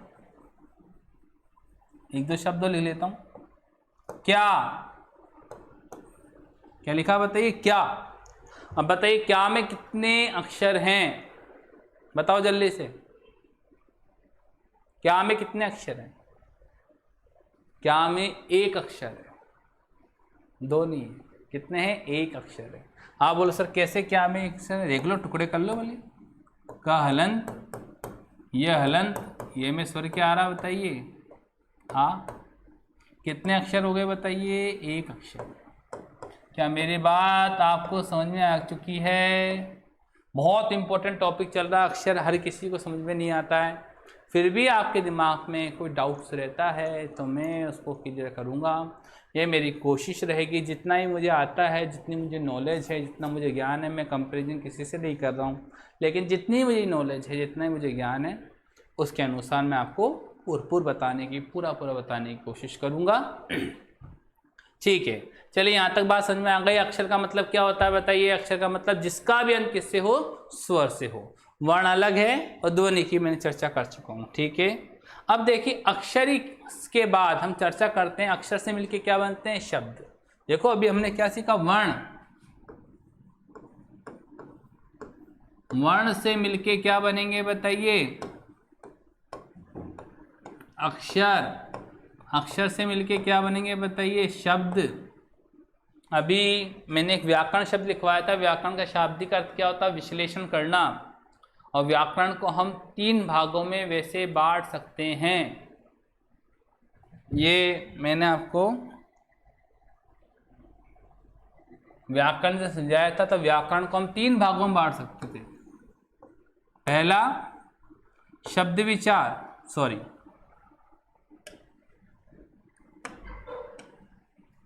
पहला वर्ण विचार। व्याकरण में किस पे विचार होता है? वर्णों पे विचार होता है। दूसरा शब्द विचार, शब्दों पे विचार होता है। और तो तीसरा है वो क्या है? वाक्य विचार। तो हमें वर्णों से लेकर हम किस पे पहुंचेंगे बताइए? वाक्यों पे पहुंचेंगे। अब वाक्यों पे कब पहुंचेंगे उस पर भी हम चर्चा कर लेते हैं। अभी शब्द पे आए। वर्ण से मिलके, वर्ण से अक्षर, अक्षर शब्द, सबसे बनेंगे पद और पद से बनेंगे वाक्य। यस, ये क्रम आपको ध्यान करना है। पद से मिलके क्या बनेंगे बताइए? वाक्य। ये लीजिए।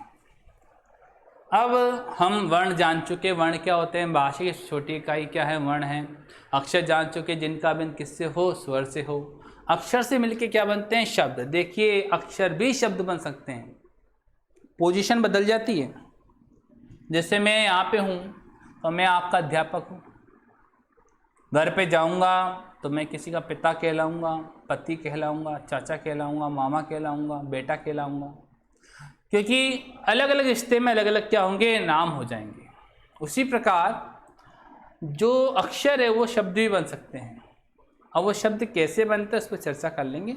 देखिए पहले आप, यहाँ तक मेरी बात समझ में आ गई। शब्द की परिभाषा, एक या एक से अधिक। देखो एक भी हो सकता है और एक से अधिक भी हो सकता है। एक या एक से अधिक अक्षरों के योग से जिस सार्थक ध्वनि समूह का निर्माण होता है उसे शब्द कहा जाता है। देखिए बहुत इंपॉर्टेंट बात, एक या एक से अधिक अक्षरों के योग से जिस सार्थक ध्वनि समूह का निर्माण होता है उसे शब्द कहा जाता है। मैंने एक भी हो सकता है और एक से क्या हो सकता है? अधिक भी हो सकता है। ये शब्द दे दिया महात्मा। चलो यहाँ पे तो कोई दिक्कत नहीं। आपसे कोई पूरे शब्द कितने बताइए? एक शब्द है। कितने शब्द है बताइए? एक शब्द है। ठीक है, चलिए मैं यहाँ पे उदाहरण लिखता हूँ। मैं अब चल सकता हूँ। मैंने आपसे पूछा कभी आप RS मेंस का एग्ज़ाम देंगे तो RS मेंस में यही ग्रामर पोर्शन है, कोई अलग नहीं है। अगर यहाँ पे आप डेडिकेट हो जाते हैं, आने वाले समय में उच्च प्रतियोगिता परीक्षाओं की तैयारी करते हैं, तो RS मेंस के अंदर में हिंदी का पार्ट आता है। और वहाँ पे एक लाइन लिखी हुई आती है। बचपन में हमारे पास भी 6ठी 7वीं 8वीं जब पेपर आता था तो एक सप्लीमेंट्री आती थी, इसके अंदर पहले उसको लिखना पड़ता था। तो उसके अंदर लिखता 30 शब्दों में उत्तर दीजिए, 15 शब्दों में उत्तर दीजिए, 20 शब्दों में उत्तर दीजिए। तो हमें सबसे पहले शब्द भी काउंट करना आना चाहिए। शब्द होते कैसे, काउंट कैसे करते हैं। किसी ने कहा कि भैया 15 शब्दों में उत्तर दीजिए और आपने वही गागर में सागर भरना। ठीक है, तो गागर में सागर यानी गागर गगरी को बोलते हैं, मटके को बोलते हैं। सागर इतना बड़ा होता है। अब इतने बड़े सागर को आपको गागर भरना तो कैसे भरेंगे? तो शब्दों की महिमा है। कई बार बड़ी बात को छोटी बात से भी छोटे शब्दों में व्यक्त किया जा सकता है। मैं अब चल सकता हूँ। कितने शब्द है देखो, गिनो, 1 2 3 4 5। एक ही शुरू रेखा से नहीं जोड़े, ध्यान करें। कितने शब्द बताइए? 5 शब्द। शब्द गिनना बता रहा हूँ मैं आपको। 5 शब्द। चलिए अब यहाँ पे मैं दूसरा वाक्य लिखता हूँ।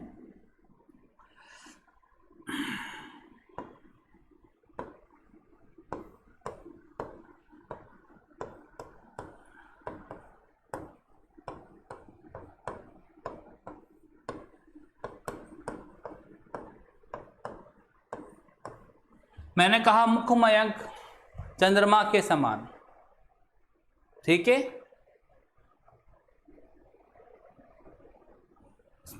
चलो कोई बात नहीं, इसको सही कर लेते थोड़ा।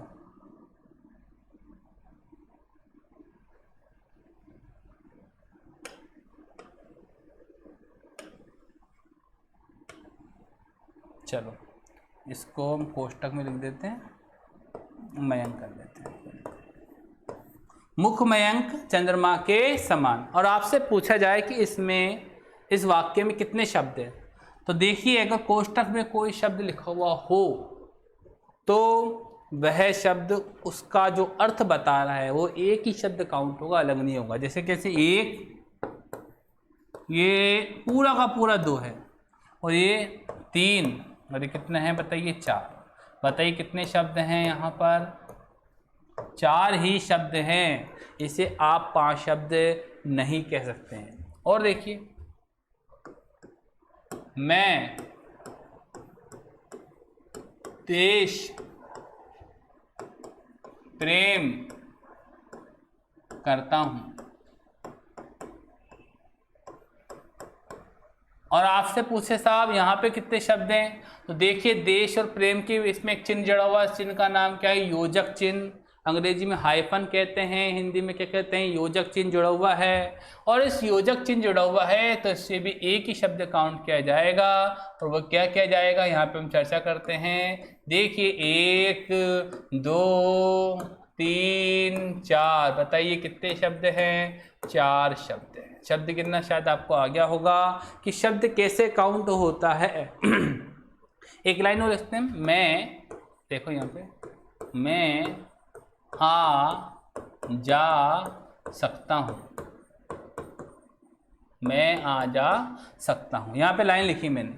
और आपसे पूछा भी मैं आ जा सकता हूँ, सर आ यहाँ पे क्या, आ को तो आपने अक्षर भी गिना था।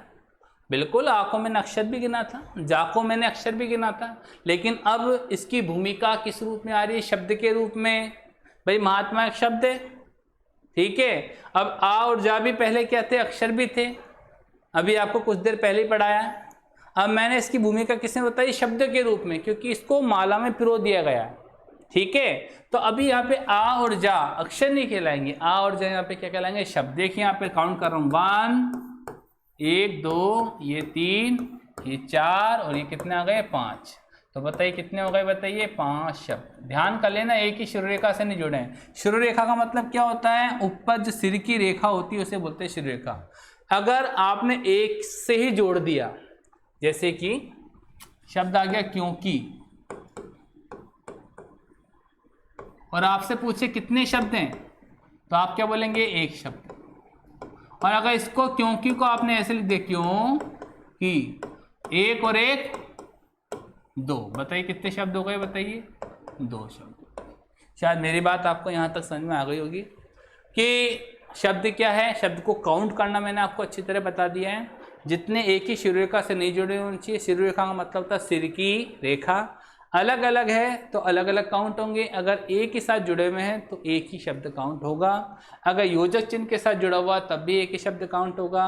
कोष्टक में लिखा हुआ है तो भी एक ही शब्द क्या होगा, काउंट होगा। जैसे मुंशी, कोष्टक में लिखा होता है प्रेमचंद हिंदी उपन्यास के महान सम्राट थे, तो पता होना चाहिए मुंशी और प्रेमचंद तो भैया एक ही व्यक्ति, तो एक ही विषय में क्या हो रही है, चर्चा हो रही है, ठीक है। शब्दों के बाद हम कुछ और चर्चा करते हैं। मात्रा क्या है, इसको भी समझे। मात्रा, देखो वर्णों के उच्चारण में लगने वाले समय को क्या कहते हैं, मात्रा कहते हैं। मात्रा क्या होती है, जैसे कि आपने कहा क और आपने का, तो आपने देखा क में कम समय लगा और का में क्या लगा, ज़्यादा समय लगा।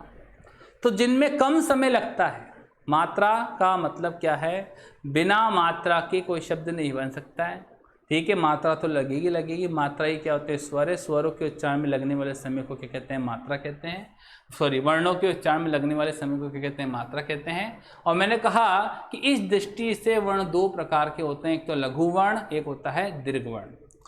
जिन बच्चों के पास हिंदी साहित्य यानी हिंदी लिटरेचर सब्जेक्ट होता है, उन्हें एक टॉपिक आता है छंद विवेचन या छंद विचार। कभी आपने नाम सुना होगा, वेदांत का एक 6 दर्शन होते हैं, तो उसमें छंद विवेचन का भी आपने नाम सुना होगा, छंद विवेचन। इस छंद विवेचन में जितने भी हमारी रामचरितमानस की रचना हुई है, वो छंदों में मात्राओं के अंदर होती है। मात्रक, मात्रिक और वर्णिक 2 प्रकार के छंद होते हैं। मैं उस पर नहीं आऊँगा, मैं जनरल चर्चा कर रहा हूँ कि मात्रा किसे कहते हैं। तो छंद विवेचन में आपको मात्रा नामक टॉपिक आपको जो लघु वर्ण की मात्रा है, दीर्घ वर्ण की मात्रा देखने को मिलेगी। जैसे लघु वर्ण की मात्रा होती है एक, ये वाला एक बना दिया, वैसे सिंपल सा एक खड़ी पाई लगानी है हमको, है ना, वैसा वाला है। और ये एस टाइप का होता है, ये एस टाइप का दिख रहा है आपको ये। तो लघु वर्ण की मात्रा कितनी गिनते हैं? 1। और दीर्घ वर्ण की मात्रा कितनी गिनते हैं? 2। आप बोलो लघु वर्ण कौन कौन से होते हैं? लघु वर्ण होते हैं 4। पहला होता है अ, ई, उ और री। अभी आपको वापस पता चल जाएगा ये 4 वर्ण हैं, क्योंकि अ, ई, उ, री इनके उच्चारण में कम से कम समय लगता है, इस कारण कौन सा में कहलाता है? लघु वर्ण। और दीर्घ वर्ण की मात्रा, दीर्घ वर्ण कौन कौन से होते हैं बताइए? आ, ई, उ, ए, ऐ, ओ, औ। ये सारे के सारे क्या कहलाते हैं? दीर्घ वर्ण। ठीक है, ये सारे के सारे क्या कहलाते हैं? दीर्घ वर्ण। तो हमने कहा लघु वर्ण की मात्रा, अगर शब्द आ जाए लघु वर्ण की मात्रा कितनी होती है? 1। दीर्घ वर्ण की मात्रा कितनी होती है? 2। ये जितने भी वर्ण आ जाए, ठीक है, स्वरों की मात्राएं होती है, व्यंजनों की कोई मात्रा नहीं होती है, क्योंकि जितने भी व्यंजन हैं उनका उच्चारण स्वरों की सहायता से ही किया जाता है। तो लघु वर्ण की मात्रा कितनी? 1। दीर्घ वर्ण की मात्रा कितनी है? 2। मैंने विशेष बिंदु भी लिख रखा है, स्वरों की मात्रा होती है, व्यंजनों की मात्रा नहीं होती है। तो शब्द आ गया ज्योत्सना। अब ज्योत्सना के हमने खंड कर लिए, ज हलंत, ज हलंत, ठीक है। और ज में क्या जुड़ा हुआ? ये में ये हलंत, फिर ओ, फिर त, फिर स, फिर न, फिर आ। आपसे पूछा है सर मात्रा गिनो, तो भैया मैंने आपको लिखा दिया कि व्यंजनों की कोई मात्रा नहीं होती, इसकी कोई मात्रा नहीं है, इसकी कोई मात्रा नहीं है। ओ की मात्रा कितनी आएगी बताइए? ओ की मात्रा कितनी आएगी? 2। इससे 2 पढ़ते हैं, बता एस पढ़ते हैं हिंदी वाले, एस पढ़ेंगे, इसको 2, इसको मैं 2 ही बना देता हूँ, चलो कोई बात नहीं। 1, इसकी कोई मात्रा नहीं, इसकी मात्रा कितनी आएगी? 2। 2 और 2 कितने हो गए बताइए? 4। कोई पूछा आपसे मात्रा कितनी है, तो बोलिए 4 मात्रा है इसमें, जनरल सी बात। एक और शब्द ले लेते हैं, महात्मा शब्द, जैसे पहला आया था, लिए। और आपसे पूछे इसका पोस्टमार्टम करें, तो पहले क्या आएगा? म में स्वर क्या आएगा बताइए? अ। फिर क्या आएगा? ह में स्वर क्या आएगा? आ। फिर क्या आएगा बताइए? त के बाद क्या आएगा? म में स्वर क्या आएगा? आ। ठीक है। अच्छा, मैंने कहा व्यंजन की कोई मात्रा नहीं होती, इसकी कोई मात्रा, सॉरी इसकी तो मात्रा है, कितनी मात्रा है बताइए? इसकी 1। ठीक है। अ की कितनी मात्रा? 1। इस व्यंजन की कोई मात्रा नहीं है। स्वर की मात्रा कितनी है बताइए? 2। ये 2 मात्रा आ गई। इसकी कोई मात्रा नहीं है, इसकी कोई मात्रा नहीं है, इसकी मात्रा कितनी है बताइए? 2। 2 और 2 4, 1 5, कितनी मात्रा हो गई बताइए? 5 मात्रा। तो मेरे ख्याल से आपको मात्रा गिनना भी आ चुका होगा। स्वरों की मात्राएं होती है, व्यंजनों की कोई मात्रा नहीं होती है, क्योंकि जितने भी व्यंजन होते हैं उनके उच्चारण में स्वरों की सहायता ली जाती है। ठीक बात है। लघु वर्ण की मात्रा कितनी है? 1। और दीर्घ वर्ण की मात्रा कितनी है? 2। मात्रा काउंट करना मैंने आपको बता दिया। मात्रा के बाद एक 2 बातें और है, यह वाला ये प्रश्न कई बार आ जाता है, तो दिमाग में रखना है आपको। यदि किसी शब्द में प्रयुक्त वर्णों की कुल संख्या ज्ञात करनी हो, बीएसटीसी में कई बार प्रश्न आता है, तो शब्द के अंत में अ की ध्वनि स्वर को नहीं गिना जाता है। आप बोल सकते हैं सर ये क्यों नहीं गिना जाता है? क्योंकि अभी जब आप पढ़ेंगे कि स्वरों की मात्राएं कितनी होती है, तो स्वरों की मात्राएं होती है 10, क्योंकि अ जो स्वर होता है उस स्वर की कोई मात्रा नहीं होती है, अ स्वर की कोई मात्रा नहीं है। तो मात्राएं जो होती है वो तो 10 ही होती है, स्वर कितने होते हैं? 11 होते हैं।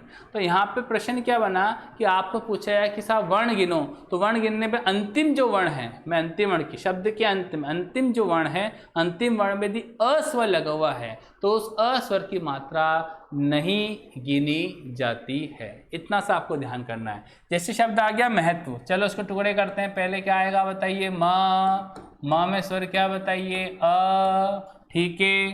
फिर क्या आएगा बताइए? ह में स्वर क्या है बताइए? अ। फिर क्या आएगा बताइए? त।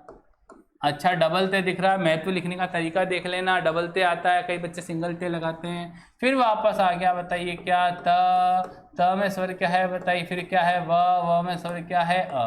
और आपसे पूछा जाए कि बताइए इसमें कुल कितने वर्ण हैं, तो मैंने अभी एक बात कही, यदि वर्णों की कुल संख्या ज्ञात करनी हो और अंत में यदि अस्वर लगाओ, मैं आ की बात नहीं कर रहा हूँ, केवल अ लगाओ, तो इसे काउंट नहीं किया जाता है। चलो नंबर करते हैं, 1 2 3 4 5 6 7, यानी अंतिम वाले अगर अस्वर तो गिना नहीं जाएगा, तो कितने वर्ण हो गए बताइए? 7 वर्ण, पहली बात।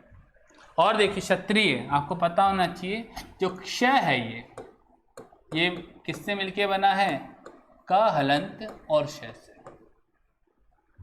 क हलंत और श से। क्ष इस प्रकार आता है ये, अभी आपको सब पता चल जाएगा धीरे धीरे। इसका ये वाला रूप पहले प्रचलन था, फिर धीरे धीरे हमारे यहाँ पे हिंदी जो विद्वान हैं उन्होंने धीरे धीरे सुधार करा, इसका ये वाला रूप प्रचलन कर दिया।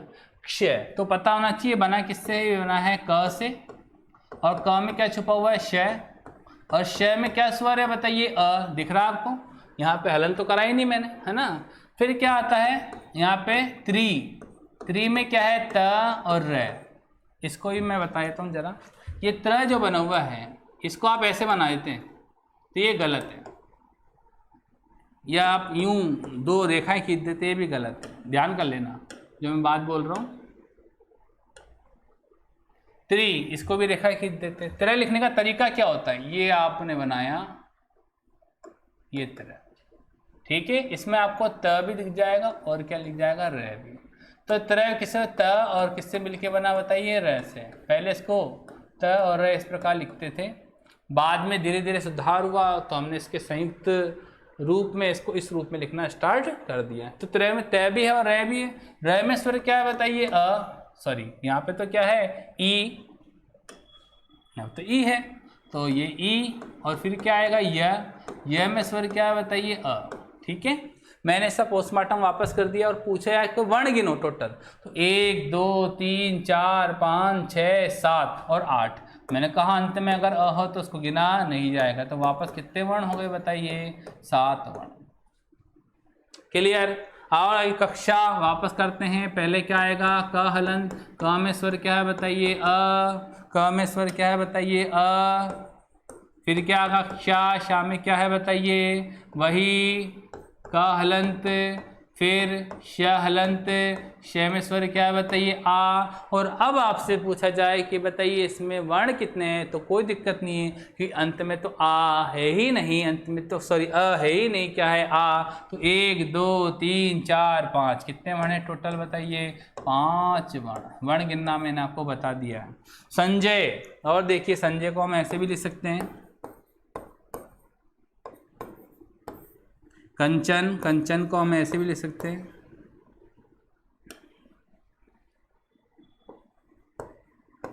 कंचन को हम ऐसे भी लिख सकते हैं। ये है ई है, आपको पता चल जाएगा अभी ये।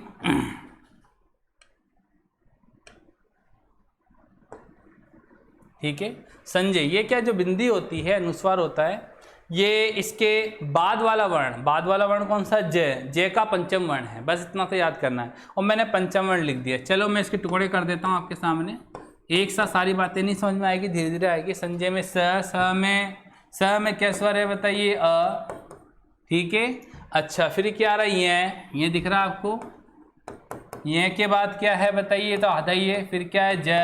जय में स्वर क्या है बताइए? अ, और फिर क्या है? य में स्वर क्या है बताइए? अ। और इसके टुकड़े हमने कर दिए। आपसे पूछे भी बताए वापस वर्ण कितने हैं, तो वापस गिनो 1 2 3 4 5 6 7, लेकिन अंतिम में क्या आ गया अ, तो अंतिम वाले वर्ण को नहीं गिनते हैं, तो टोटल वर्ण कितने हो गए बताइए 6 वर्ण। चलिए लास्ट इस पे और आए थे कंचन पे। पहले क्या लिखूं मैं, क में स्वर क्या है बताइए अ के बाद क्या आएगा ये यहाँ आ गया, फिर क्या आएगा बताइए च में स्वर क्या है अ, फिर क्या आएगा न में स्वर क्या आएगा बताइए अ। क्लियर। वापस गिनते हैं 1 2 3 4 5 6 7। वापस हमने कहा कि अंतिम वर्ण में यदि अ जुड़ा हुआ होता है तो उसको हम काउंट नहीं करते हैं। बताइए कितने वर्ण हो गए, 1 2 3 4 5 6। वापस कितने वर्ण हो गए बताइए 6 वर्ण।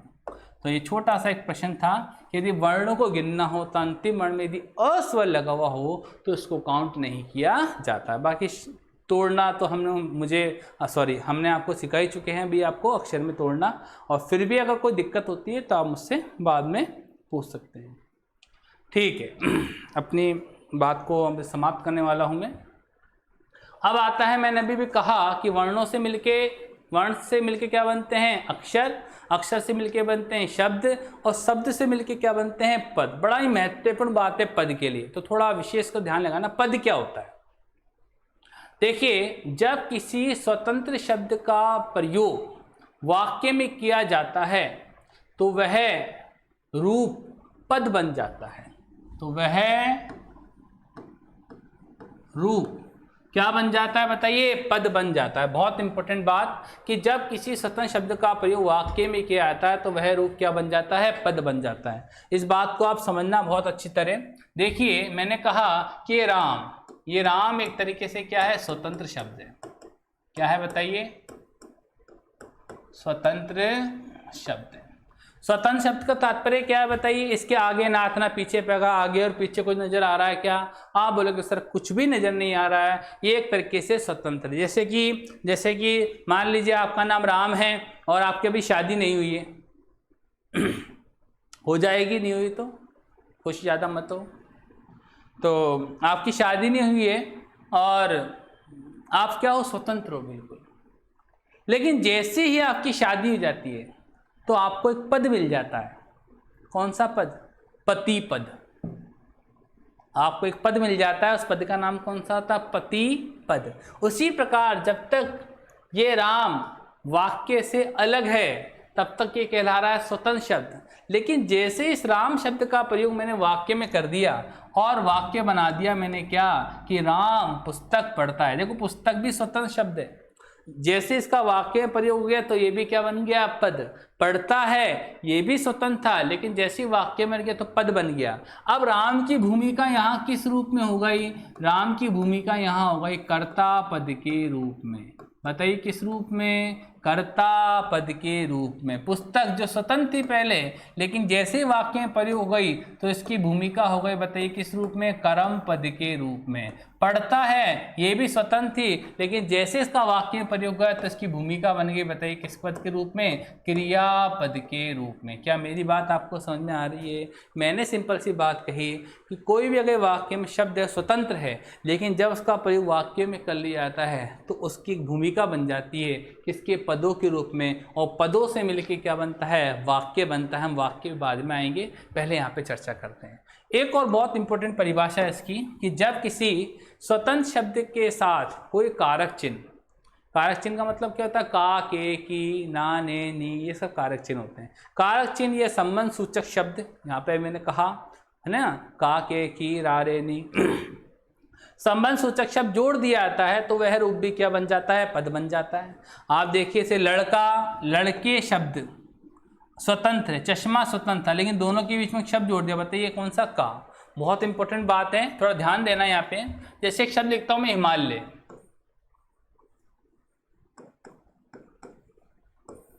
और यहाँ पे मैंने लिखा है शब्द बर्फ। हिमालय भी स्वतंत्र है, बर्फ भी अपने आप में क्या है, स्वतंत्र। आगे पीछे कुछ नजर नहीं आ रहा, कोई दिक्कत वाली बात नहीं है। लेकिन मैंने इन दोनों के बीच में एक शब्द जोड़ दिया, की, और पूरा वाक्य बना दिया, हिमालय की बर्फ क्या कर रही है बताइए, पिघल रही है। ये ले वाक्य बना दिया। और आपसे पूछे जाए बताइए इसमें कितने पद हैं, मैं पद की चर्चा कर रहा हूँ, बताइए कितने पद है? शब्द गिने तो शब्द कितने? 1 2 3 4 5 6। कितने शब्द हैं? 6 शब्द नजर आ रहे हैं। इसमें कितने शब्द हैं? 4 शब्द नजर आ रहे हैं। कितने शब्द बताइए? 4 शब्द। पद पूछे तो कितने पद हैं बताइए? 1 2 3, 3 पद हैं, दोनों में अंतर। यहाँ पे हम चर्चा करें कितने यहाँ पर शब्द हैं, तो नजर आ रहे 6 शब्द हैं, पद गिनते हैं। तो बताइए पहला पद कर्ता पद कौन सा है? कर्ता पद है यहाँ पे हिमालय की बर्फ। पूरा का पूरा जहाँ पे भी का के की आ जाए वो पूरा का पूरा एक पद के रूप में काउंट होगा, अलग से काउंट नहीं होगा। कई बच्चों के दिमाग में बात है सर हिमालय तो कर्ता बर्फ कर्म हो गई। भाई कर्म की परिभाषा भी आपको पता क्या है? कर्म की परिभाषा तो जब मैं आपको समझाऊंगा बहुत अच्छी तरह तब आपको पता चलेगी वास्तव में सर कर्म क्या होता है। यहाँ पे ये पूरा का पूरा होता है। ये कौन सा पद है? कर्ता पद। और पिघल रही है, ये कौन सा पद है बताइए? ये है आपके सामने, बताइए कौन सा पद? क्रियापद। बताइए कितने पद हैं यहाँ पर? 2 ही पद हैं। कर्ता और क्रिया से मिलके क्या बनता है? वाक्य बनता है, जो हम अभी अपने नेक्स्ट स्लाइड के अंदर देखते हैं। यहाँ तक मेरी बात आपको समझ में आ चुकी होगी। जैसे अंग्रेजी में आता मोहन का लड़का, तो अंग्रेजी का बनाते the son of Mohan. Of लगाते हैं, काके के लगाते हैं, वो पूरा का पूरा एक पद के रूप में क्या होता है? काउंट होता है। ठीक है, तो यहाँ पे आपको जब भी कंफ्यूजन हो, जब भी का के की या रा रे री या ना ने नहीं आ जाए तो पूरा का पूरा किस में होगा? पद के रूप में काउंट होगा।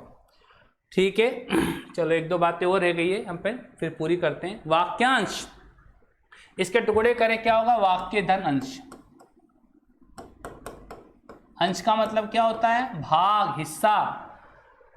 तो वाक्यांश, वाक्यांश क्या होता है? वाक्यांश का मतलब वन वर्ड जितने भी है, जैसे आप ईश्वर में आस्था रखने वाला कौन कहलाएगा? आस्तिक। जिसकी पत्नी मर गई हो, विदुर। जिसका पति मर गया, विधवा। ये वन वर्ड आपने सुने होंगे। बहुत सारी बातें आपको भी ये याद करने का विषय वैसे तो जब 2 या 2 से अधिक सार्थक शब्द, मैं बार बार बात करता हूँ सार्थक की, मैंने निरर्थक शब्द की तो एक बार ही बात ही नहीं करी। जब 2 या 2 से अधिक सार्थक शब्द आपस में मिल जाते हैं परंतु पूर्ण वाक्य नहीं बना पाते हैं, पूरा वाक्य नहीं है, पूरा वाक्य में तो क्या होगा? उस बात को, भावों को, विचारों को पूर्ण रूप से क्या होगा? स्पष्ट होना चाहिए। इस पर चर्चा करेंगे। तो उन शब्दों का वह समूह क्या कहलाता है? वाक्यांश कहलाता है। जैसे क्या लिखा? ईश्वर में विश्वास करने वाला, तो ये तो वन वर्ड हो गया। अगर यहाँ पे मैं ईश्वर में विश्वास करता हूँ तो ये पूरा का पूरा क्या हो जाता है बताइए? वाक्य हो जाता है, जहाँ पे कर्ता भी क्रिया भी आपको नजर आएगी। और यहाँ पे केवल शब्द दे दिए, यहाँ पे पूरे कर्ता कौन है, क्रिया कौन, ईश्वर में विश्वास करने वाला कौन है पता ही नहीं है। तो ध्यान कर लेना, जब वाक्य होता वाक्य में कर्ता और क्रिया नजर आएगी, जबकि यहाँ पे पता ही नहीं किसके विषय में कहा जा रहा है। तो ईश्वर विश्वास करने वन वर्ड है, यहाँ पूर्ण रूप से भाव विचारों की पूर्ण रूप से पुष्टि नहीं हो रही है। तो वो सिंपल सी बात है। वाक्यांश क्या है कि जिसका शब्दों का समूह तो है लेकिन वह पूर्ण वाक्य नहीं है, क्योंकि पूर्ण वाक्य में कर्ता और क्रिया होना अनिवार्य है। लास्ट बस रह गया हमारा वाक्य। वाक्य किसे कहते हैं? जिस पंक्ति या वाक्यांश में कर्ता और क्रिया, बहुत इंपॉर्टेंट बात, कर्ता और क्रिया, यानी कर्ता और क्रिया तो होना अनिवार्य है ही है। पहले 2 शब्द क्या है बताइए? पहला कर्ता, दूसरा क्या आया? क्रिया। इसके साथ कर्म भी हो सकता हो, बाद की बात है कर्म हो या नहीं हो, लेकिन कर्ता और क्रिया तो होना क्या है? अनिवार्य है। कर्ता को ही क्या कहते हैं? कर्ता को ही कहते हैं उद्देश्य। अंग्रेजी में एक शब्द होता है सब्जेक्ट एंड प्रेडिकेट, सुना होगा आपने कभी। और क्रिया जो है वो क्रिया पूरा की पूरी क्या कहलाती? विधेय। यानी मैं कहूं अगर कर्ता ही क्या है बताइए? कर्ता ही उद्देश्य है और विधेय। इस टॉपिक को, जब ये टॉपिक आएगा तो मैं इसको बहुत अच्छी तरह पढ़ाऊंगा। विधेय क्या है आपके सामने बताइए? क्रिया, सॉरी उल्टा लिख दिया मैंने, आगे पीछे हो जाएगा फिर। क्रिया, मैं यहाँ पे क्रिया लिख देता हूँ। और क्रिया आपका सामने क्या है बताइए? उद्देश्य और विधेय। यानी एक वाक्य में, एक वाक्य को बनने के लिए, एक वाक्य को बनाने के लिए 2 चीज़ों की क्या पड़ती है? आवश्यकता पड़ती है, कर्ता की और क्रिया की, यानी उद्देश्य की और विधेय की। अगर आपके सामने उद्देश्य है और विधेय है, यानी कर्ता और क्रिया है, तो वो वाक्य क्या बन सकता है, पूर्ण बन सकता है। कर्ता क्या होता है, क्रिया क्या होती है, सब बात की बात है, अभी हमारा समय यहाँ पे जाया ना करेंगे। जनरल सी बात बताइए, जिस पंक्ति या वाक्यांश में, देखो वाक्यांश पे आ गया क्योंकि इस वाक्यांश में क्रिया नहीं थी, यहाँ पे आ गई। जिस पंक्ति या वाक्यांश में कर्ता और क्रिया अर्थात उद्देश्य और विधेय मौजूद हो तो उसे वाक्य कहते हैं। जैसे राम खाना खाता है, ठीक है। अब यहाँ पे लिखा राम खाना खाता है, सही बात है। बताइए शब्द कितने, 1 2 3 4, कितने शब्द है बताइए, 4। चलो पद पे आते हैं। बताइए राम कौन सा पद है, बताइए कर्ता पद। खाना यहाँ पे कौन सा पद है, कर्म पद। हाँ बोल सकते हैं कर्म भी तो आ गया। कर्म का होना नहीं होना वाक्य पे डिपेंड करता है। मैं अभी सिंपल सा वाक्य बना के दिखाता हूँ। और खाता है कौन सा पद है बताइए, क्रियापद। कौन सा पद है, क्रियापद। यानी पद कितने हैं यहाँ पे, 3। और भी मैंने कहा कर्ता ही क्या होता है, उद्देश्य। बताइए खाना खाने का काम कौन कर रहा है, तो आप बोलेंगे सर खाना खाने का काम तो राम कर रहा है। यानी जो काम करे उसे क्या कहते हैं, कर्ता। और कर्ता ही क्या होता है, उद्देश्य। ये लीजिए। और विधेय क्या होता है, कर्ता के द्वारा यानी उद्देश्य के द्वारा जो कार्य किया जाता है उसे क्या कहते हैं, विधेय। बताइए कर्ता कौन है, राम। राम के द्वारा क्या कार्य किया जा रहा है, राम के द्वारा खाना खाने का काम किया जा रहा है। तो जो कार्य किया जा रहा है उसे पूरा का पूरा क्या कहलाते हैं, विधेय। यानी एक बात और पता चली हमें, क्या, विधेय के अंदर ही कर्म पद भी छुपा हुआ होता है। कब, यदि होगा तो, नहीं होगा तो नहीं होगा। चलिए बिना कर्म के वाले वाक्य बनाते हैं। रमेश जाता है, रमेश जाता है, ठीक है। इसको सही लिख देते हैं वापस वाक्य को। चलो दूसरा वाक्य लिखते हैं, राम गया। बस बहुत सिंपल सी बात, राम गया। बताइए यहाँ पे राम कौन सा पद है, आप बोलो सर राम यहाँ पर कर्ता पद है। और गया यहाँ पे कौन सा पद है, बताइए गया यहाँ पे कौन सा पद है, क्रिया पद है। देखो वाक्य बनाया नहीं बना, कर्ता क्रिया से वाक्य बन गया। और राम यहाँ पे क्या है, मैं भी कहूँगा राम यहाँ पे क्या, उद्देश्य है। अभी भी मैंने कहा कि कर्ता ही क्या होता है, उद्देश्य। और कर्ता के द्वारा जो कार्य किया जाता है उसे क्या कहते हैं, विधेय। और विधेय यहाँ पे क्या है बताइए, गया। यानी विधेय के अंतर्गत ही क्रिया भी आएगी और यदि कर्म होगा तो आएगा, क्योंकि बिना कर्म के भी वाक्य बन सकता है। क्या यहाँ तक मेरी बात आपको समझ में आ चुकी होगी। तो आज के लिए इतना ही दोस्तों, और आशा करता हूँ कि आपका दिन मंगलमय हो, शुभ हो। और जितना ही मेरे द्वारा पढ़ाया गया है इसको आप ध्यानपूर्वक पढ़ें। कल हम मिलते हैं अगली क्लास में। नमस्कार।